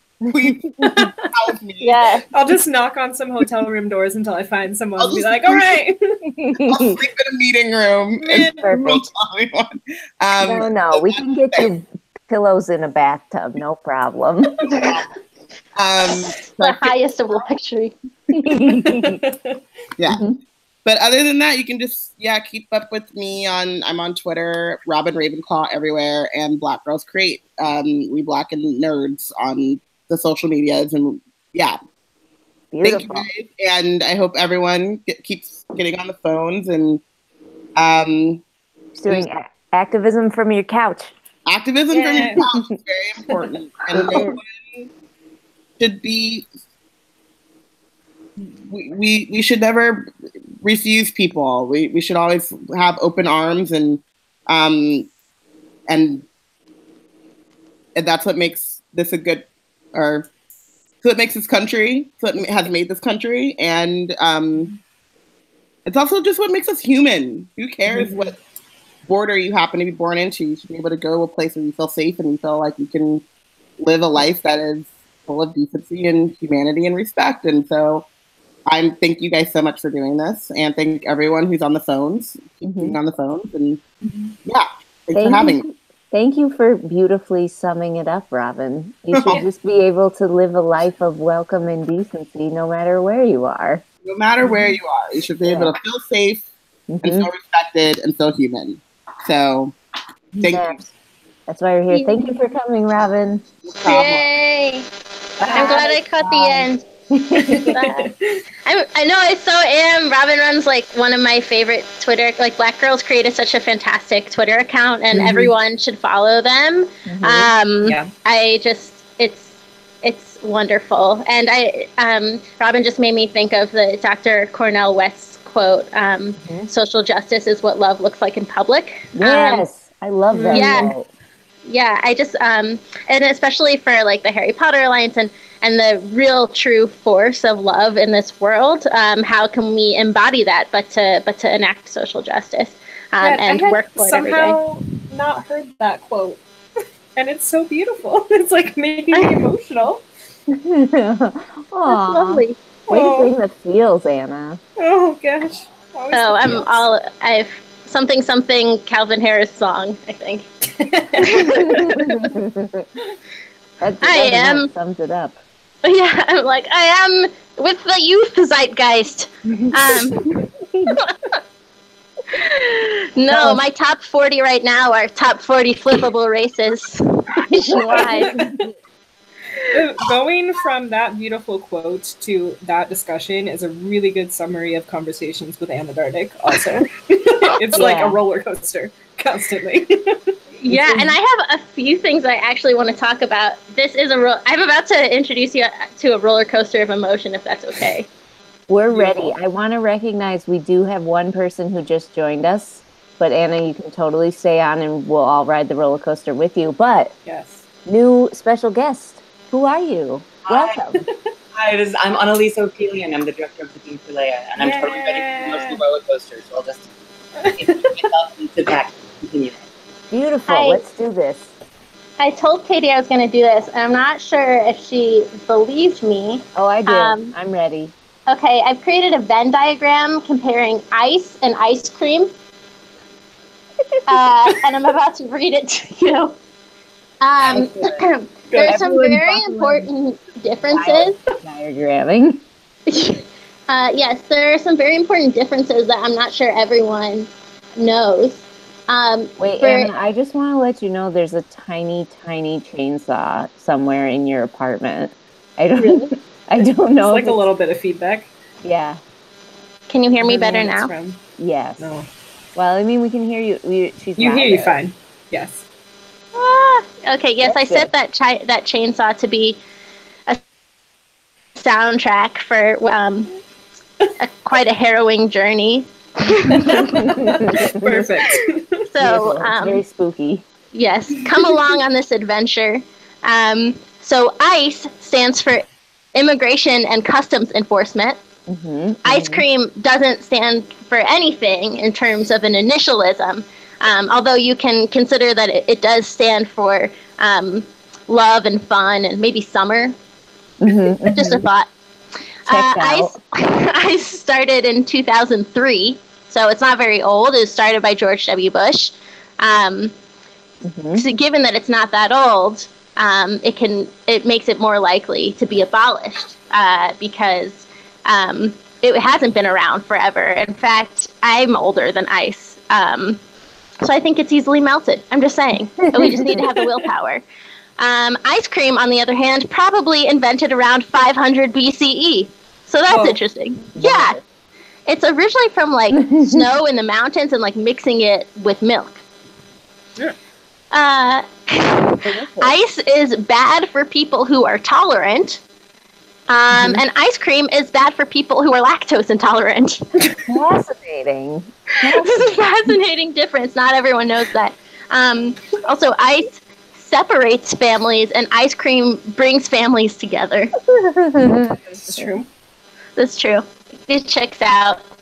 And I'm gonna before I no, I'm gonna go with this is my last contradiction, and then there's one similarity. So ICE incarcerates kids in detention camps, and ice cream is a fun activity for kids at camp. So that's the difference.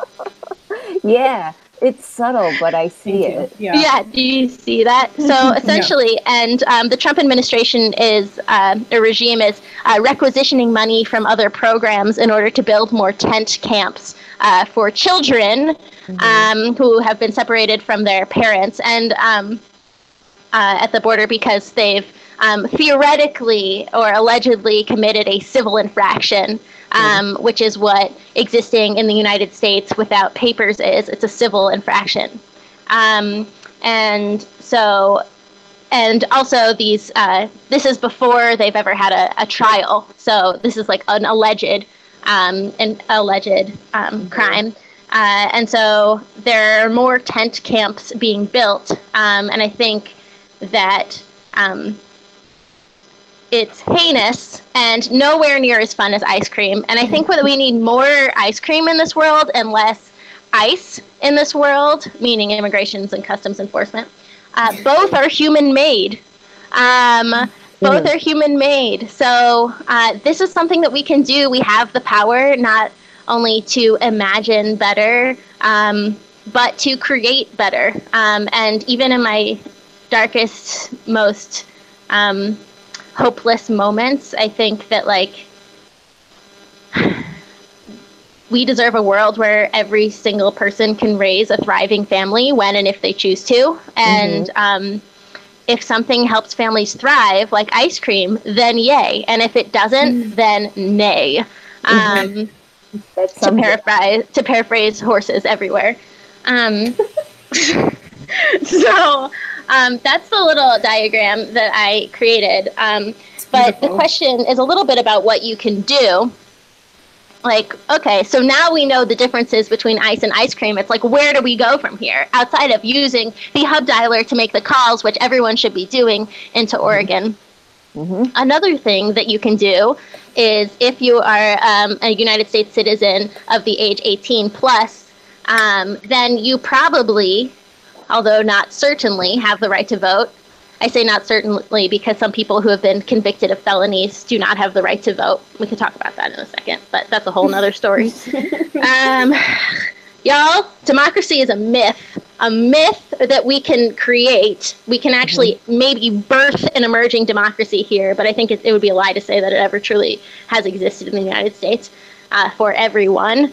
I was listing actually sessions that I want to lead for GLA because I'm late on an email to the GLA committee. Yes, we're both listening. So if this will count. So I wanted to do one's a continuing, just like an intersectionality 202 or whatever, but looking at embodied theory and pop music, activism, and cosplay. But the other ones, one was democracy and other myths. That one was just, and then one is way too niche to ever work, which is you fight the fights that need fighting. Relevance and irrelevance of Aaron Sorkin's the American president in today's America, which would be interesting to about 3 people. It would be a very enthusiastic 3 people, though. It would be an incredibly enthusiastic. And then hashtag ending white nationalism, the ins and outs of white nationalism, study of whiteness, and turning the practice of observation back at power structures. So that's something maybe, and looking at white nationalism as a fandom and what can we learn about them and where their Achilles heels are from there. Okay, put a little star on that. Yeah, you like that one? What about everything is not awesome, what the Lego movie can teach us about fighting, about fascism and how to fight it. I also like that one. Great. Okay, hold on, everyone. I love it. Vote in the comments. I have vote in the comments. Yeah, if you would like turn into South by Southwest, you got to vote for a GLA program. Upvote, swipe right on your comments. Swipe right on your and then hey, Annalise. Yeah. Hello. Did you enjoy that roller coaster?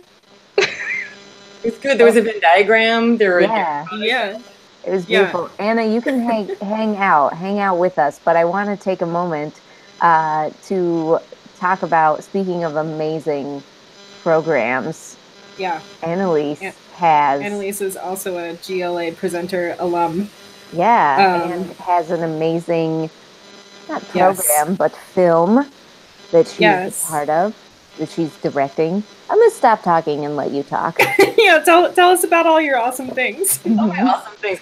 Well, my current awesome thing is fandom related. I'm working on a documentary called Looking for Leia, which looks at the phenomenon of Star Wars fandom through the perspectives of girls and women and non-binary folks.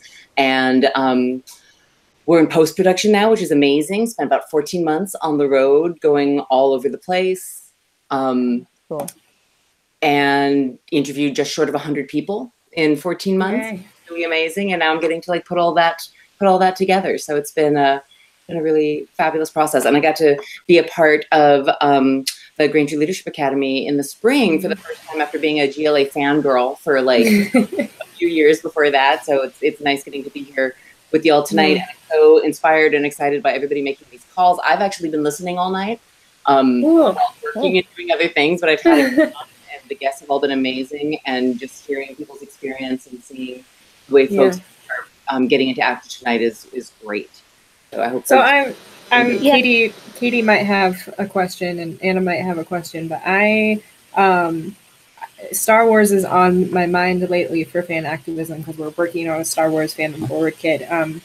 And I think it's cool that we have someone here from another very large fandom, very, very deeply involved in that. And especially since you've been talking to so many people, I'm curious, what connections you see to this subject in Star Wars or in the Star Wars fandom, and why, when Katie asked you about this, besides a personal thing, which I'm sure that you have, what kinds of connections do you see there to this issue, and why is it, a big deal, do you think, to Star Wars fans too, if they're listening?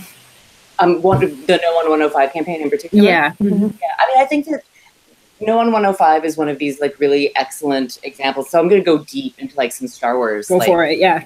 You're right. I think that one of the things that maybe in the present day a lot of Star Wars fans are thinking about as like this kind of like rise of empire, and how does that exactly happen, and what are the steps? And the steps are small, and the steps are local, and then they spread. And so these state initiatives, and it was really great hearing at the top of the kind of program tonight from the No on 105 rep about how Oregon is this sort of like scary test ground. Where extremists and hate groups can go in and really push forward an agenda. And of course, this is one of the things about living in the United States, is that we are a conglomeration of states. So there's a federation of planets, and that's a bunch of different houses, and that's like outer rim, you know, like, and of course, like we all in our various fandoms have metaphors for what it means when groups of people try to come together. But wherever that that kind of oppression can get root is then where it spreads. And so I do think there's a tremendous amount of, I mean, there's a reason why Carrie Fisher's Leia was so well represented in all of the resistance sort of marches and movements in the first 6 months after the 2000 election. And I think because we do resonate very deeply with this notion of resistance, and I think women in particular are really familiar with what this fight is like. I might suggest in this country right now, like queer women, women of color, disabled women, immigrant women are more attuned to that. There's like 53% of white women that I think need some like serious by women who voted. We're talking about talking about like a universal group, because white women are really a problem. But yeah, to say like we've got some like important action that can be taken. And I think one of the things our stories, our fandoms can do is it can make us dream about this like hero myth, right? This like, I'm going to come in and save the day and be heroic. But of course, the real world doesn't work like that. Actually, most of our fandoms don't even work like that. What happens is a group of people come together and they coalition build. And they coalition build kind of against an entrenched power system, right? And against a ministry of magic that's become corrupt, against the empire. And that it's those groups of outsiders who individually might not have capital or power, but collectively are able to exert influence. That's exactly what we're doing right now. Like every person making calls right now is like a part of the Rebel Alliance. That's a part of what. That's such a beautiful point, and I think, you know, that's an underappreciated aspect of like all of our most popular heroic stories, right? Like for me, my favorite moment in films and books is always when like all the different ragtag groups like show up together at the last minute, right? Like Lord of the Rings has that, and Star Wars has it in some ways. Harry Potter has that with like the final battle. Like it's never really about whoever the big hero is. It's that moment when like all of the little rebel groups come together, and together they're able to overcome it. And I think that's such a beautiful like reminder for folks in this time. You know, also because like the powers that be are demoralizing, and they're exerting pressure on like our physical bodies and our lives. And so it does make, I think, those places where we find joy and inspiration and creativity incredibly important for like, you know, survival right now. Like this is a great time to be a geek, because we need like, so like, you know, and like those spaces where we can be creative and we can be inspired at the same time are really like, important in that perspective. And Star Wars, I think, is an interesting kind of source material for me in this time, because so I'm like, my Star Wars knowledge is like, I've watched the movies a couple times, but I think like some of the, you know, the Empire stuff happens through regular governance, right? Like there's the whole thing with the Senate at the beginning, and like this is kind of how it like snowballs. So I think it's interesting as a sci-fi fantasy story that really uses government as a way to demonstrate like how these little government actions are important to creating something like the Empire. And how those small actions, you know, connect and build. And are significant. So exerting pressure when things seem small, like a state ballot initiative, is actually an integral part of the Empire from forming in its like larger things. Like we all know what a Death Star is, but actually what we're really needing to be concerned about are all of the little steps that lead up to something. Yeah, it's not just like a death Jupiter that's a problem. It's also our death Plutos, which shouldn't be forgotten.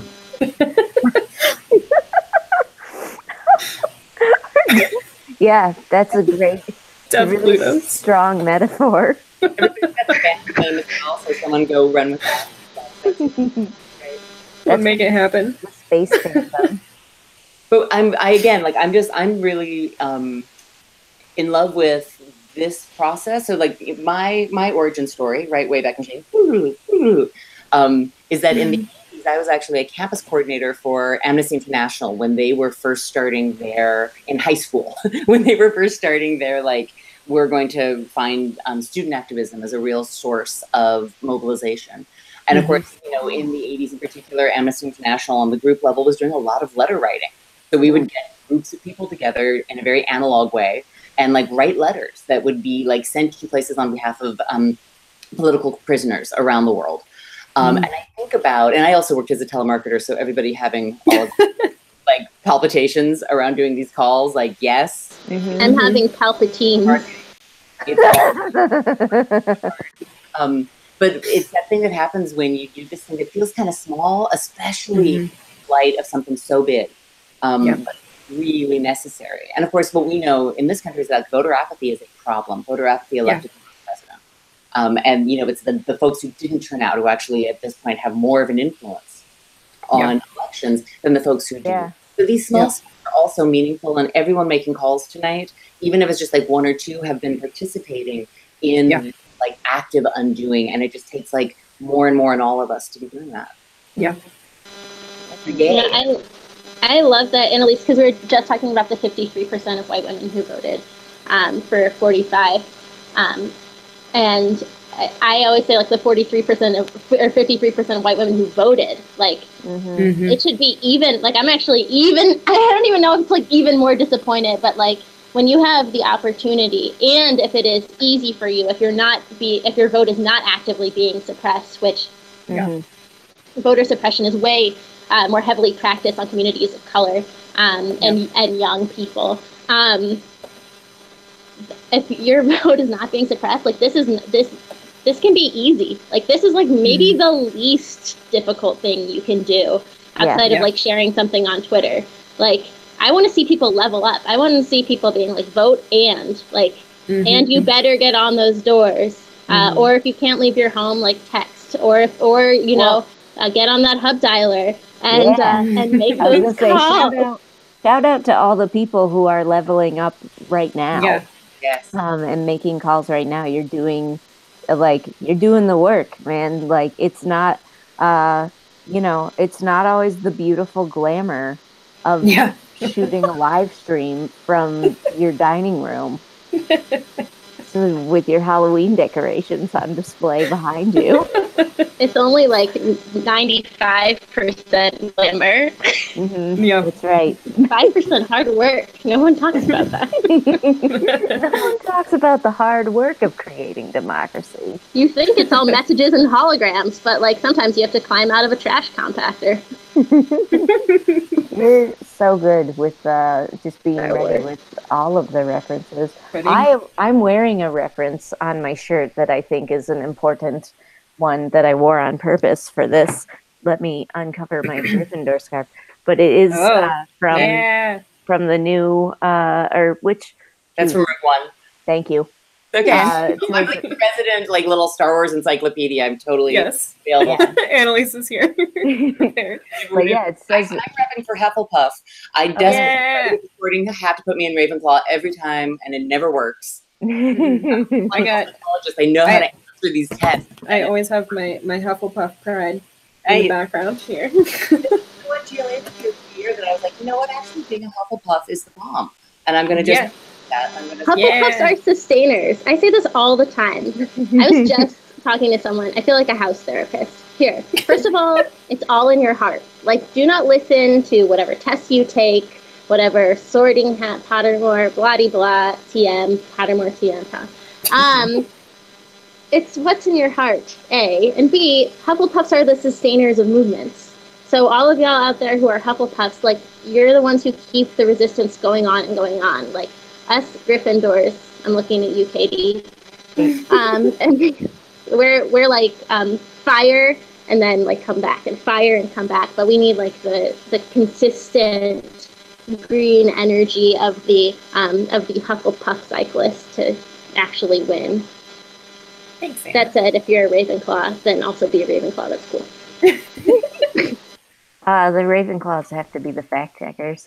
No, I am a Ravenclaw with a Gryffindor rising. I just happen to have a Gryffindor scarf available, which I should shout out. This scarf was made by TK, one of our amazing volunteers. So I wanted to put that out there. I think I got this scarf during an HPA fundraiser when we had like a staff craft as like one of the perks you could get. So, which also shout out to the fundraiser the HPA is currently in right now, resistanceismagic.org, even though we just discussed it's not magic. It's 95% glamour and 5% hard work. but you can go to resistanceismagic.org and pick up some glamorous t-shirts and mugs and such. But yeah, if you are making calls, like keep going. And at least if people want to check out Looking for Leia, where can they look for Looking for Leia? They can find us on the interweb. So follow us on social media at Looking for Leia, lookingforleia.com, facebook.com/lookingforleia. Like, it's really easy. And if folks want to connect with me on Twitter, I'm at Dr. Ophidian, which you can just go to Looking for Leia. You can find me through there. Like I said, we're in post-production. We're really excited to show folks what we've been working on. This is the nature of independent film, as you can watch the process as it's happening, which means you get to wait a little longer to actually see the end result. We don't just spring it on you. But yeah, it's been an amazing journey getting to like hear from and talk with all of these fans and be really reminded of the power of our imagination and a fandom and a geekdom in building strong senses of self, connections with others, and all the stuff that's really important, I think, as we are fighting the good fight right now. Yeah, I'm so excited for it. That you found Leia in the end? You know, Leia's a departure point. So part of what's really fun about this is getting to hear from women about their fandom in some very not stereotypical ways, right? Because I think sometimes we think about fandom as like, well, women are going to like the women characters, or like, you know, you're going to like the character that matches your demographic. And of course, what we know about fandom is that we relate to and see ourselves in all kinds of things. And sometimes we see the thing that represents us because we don't have nearly enough representation in other areas of media.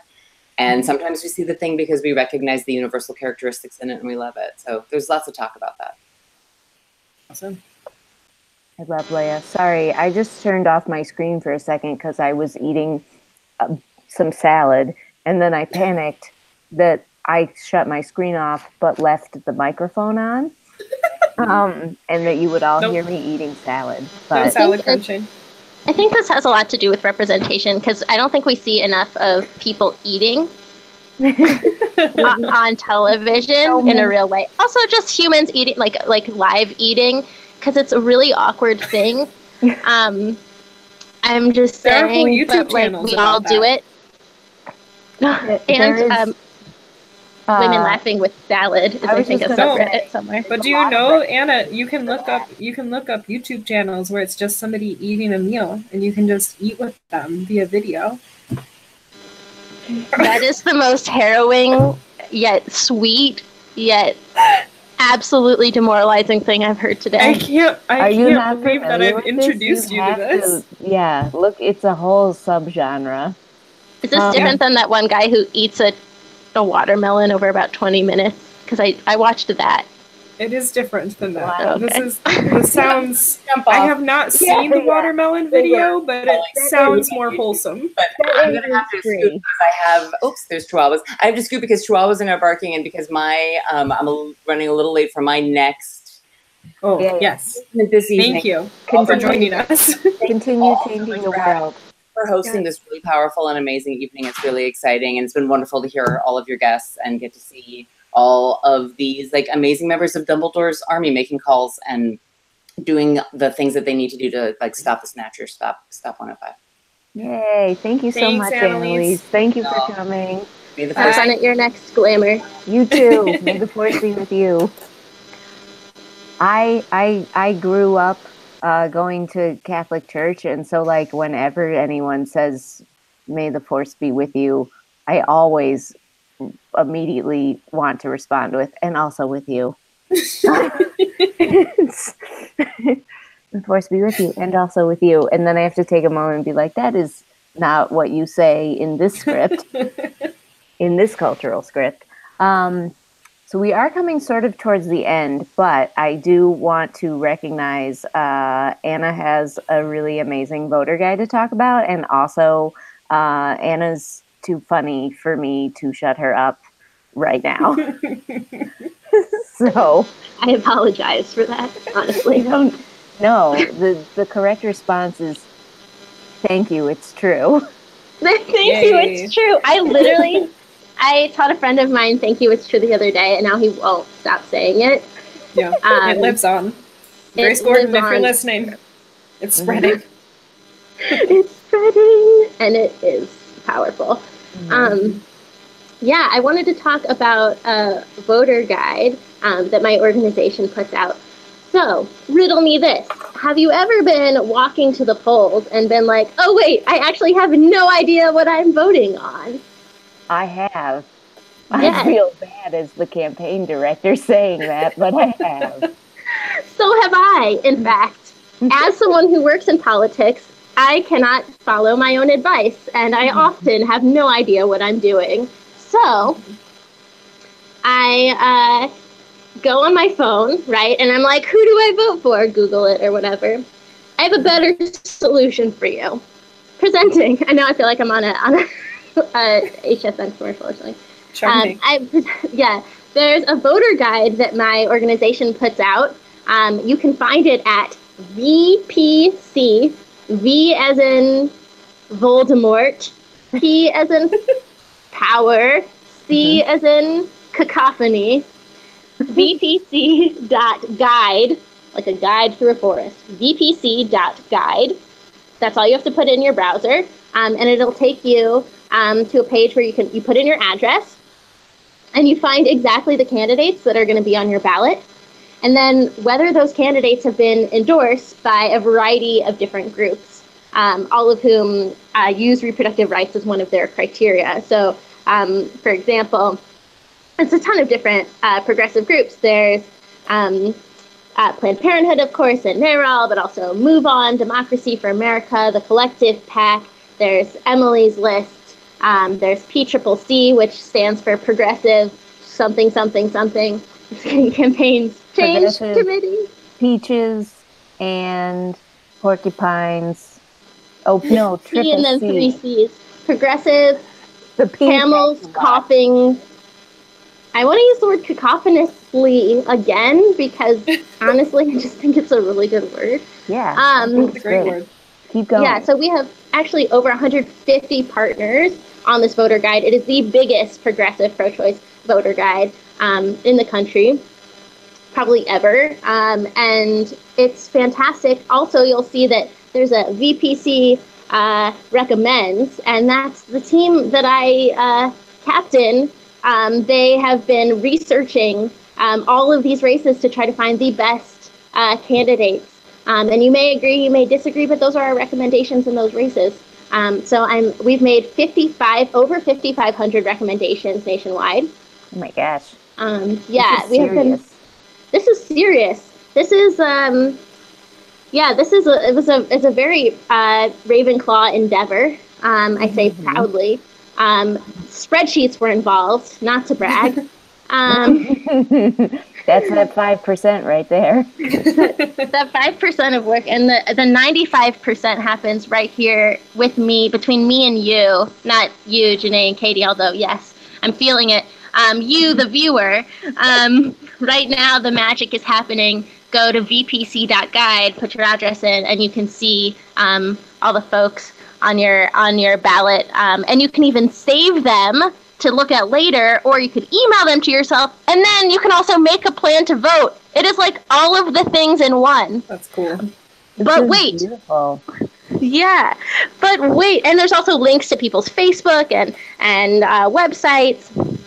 And we also and we try to go as far down ballot as possible. So at the beginning of when I came on, I said down ballot is like the more local races, including aqueduct director, but also things like county commission or city councilor, more likely, and school board, which is very important. Many of us attended school. There are boards that that determine. Sometimes they determine what it can be taught in the school. Sometimes they discuss things related to teachers. But one example of something that a school does is they can decide what kind of sex ed to have in the school. So my particular organization supports evidence-based, comprehensive, and age-appropriate sex ed. And so we try to recommend school board candidates who support that as well. In addition to allowing students to use whichever restrooms fit their gender. So that's something incredibly important to us. And so everyone with a recommended or endorsed check mark has been vetted by us to not only be pro bodily autonomy concerning reproductive rights, but also pro body autonomy regarding LGBTQ folks and non-discrimination. Nice. So this is just an awesome resource. I just looked it up for my own address, and I live in not a very big city, and I'm super impressed with like how far down it goes. It's neat too, because I live in a smaller town. I know a number of people who are on this voter guide, and so like it really it goes to a very granular level. So this is really cool. Also, a lot of the people that I know have check marks on the pro-choice guide, so I'm and you not know what's surprised, exciting? but excited. Yeah, I mean, and you know what's exciting is sometimes when folks don't have check marks, it's not because they're not pro-choice, but maybe we didn't know about them. Like honestly, there are 45,000 races happening on November 6th. That's November 6th. Put it in your calendar. There are 45,000 races with over 85,000 just local candidates. So we don't know, there's no way for us to be able to research all of those people. So if you know people who are pro-choice and pro-equality and equity and justice and love, please to send them to us. And you can do that. There's a contact form that's easily accessible on the site. And if you email us, I'll see it come up, and I will do some cool finger guns, and we'll have someone get back to you and recommend that person. So it's really important to us that this is a collectively built tool, because we're all in this together as a very lovely team of young high schoolers once said, "Go Wildcats." Go Wildcats, indeed. You know what's great is having known Anna Dardick for a while. It's been like 4 years now, Anna. Known Anna a while. I don't think that Anna doing finger guns at her inbox is a joke. I think that's actually what happens. You will receive legit finger guns. Yeah. If you put your Twitter handle in the email, I will send you a picture of me doing finger guns. I swear. That's super compelling, and you all should do it. That's a promise, and it's a threat. It's not. Speaking of threats and finger guns, the NRA endorsements are also on the voter guide. If you arrow over to the side, you can see anti-choice groups and the NRA, which is an anti-life group, and you can view their endorsements. So, Yes, I like that's also a good resource to know. They've made over 1,000 endorsements, and they've made it very difficult to find out who they are this year. So we are demystifying that for the public at large. I wonder why. It's funny how that happens. Yeah. This is an amazing tool. I also want to take a moment to let folks who are still watching, if you're still watching and still making calls, congratulations on your dedication and hard work, hufflepuffeliness. But even if you're not, everyone's got a little bit of all of the houses. Anyway, this is not the point. Anna did mention making a plan to vote. This is an awesome resource to be able to do that. But also, the HPA, we have a special little plan to vote tool that's going to be coming out. It's a lot less technically savvy than Anna's, but we're still going to have it coming out. It's a little more analog. Look, we're wizards. That's how it goes. Yeah, exactly. In the Hogwarts fashion, it's a little more analog. Yeah. But do look forward to that because that's going to be coming out. I'm super excited about that. That's awesome. I wanted to say, just here's something for you Hufflepuffs out there. I know we've been, or not Hufflepuffs, Ravenclaws out there. We've been shouting out Hufflepuffs a lot. I just want to say for Ravenclaws, empirically, there are two incredible strategies that help people get out to vote. And one of them is making sure they have a plan to vote. So whenever I ask someone, oh, are you voting? I say, oh, are you going in the morning, the afternoon, or the evening? Are you driving? Do you know where your polling place is? Let's look it up. Or are you driving there? Are you walking? Are you biking? Are you skipping? Taking a bus? Apparating or using flu powder? Very important to know. And so getting all those details from someone, even that process of them having to come up with that plan makes it more likely that they vote. So I think that's an incredible tool, Katie. And I would hope that also you can, if you want, you can post it on your own social media, your own plan to vote, and ask people, your friends, use this tool to make a plan. And also, tell me, put it in the comments, what are you doing to vote? Tell me all the cool, what's with your Nimbus 2000? Get on it and do something useful for once. As opposed to all the good things you've been doing tonight. No. 95% glamour. Yep, that's right. Oh my God. I feel so glamorous right now. This is my glamorous sign for the passcode you need in order to sign into the caller. So I just want to take a couple of minutes because we're past the time I was expecting to go, which I shouldn't be surprised. No. Don't apologize. I asked you to stay on because I love a good zinger. Listen, I want to just direct everyone before we disappear into the night. I want to first, number one, thank every single person who made calls tonight or who appeared on the live stream to cheer people on, or who did both, because a number of people did both, and that's really amazing. This really is, I think folks have done a great job of really underscoring how important this is, both in Oregon and across the country. And you should feel good that you've done something very concrete tonight to make a difference for immigrants and their families, because it's a dark, scary time. And you have made it a little bit more light. You've brought just a little bit more light into the world by doing this work tonight. And I think you should feel amazing about that. If you are super revved up, sorry, go ahead, Anna. I was going to say, take this moment, if you can, to give yourself a little back massage.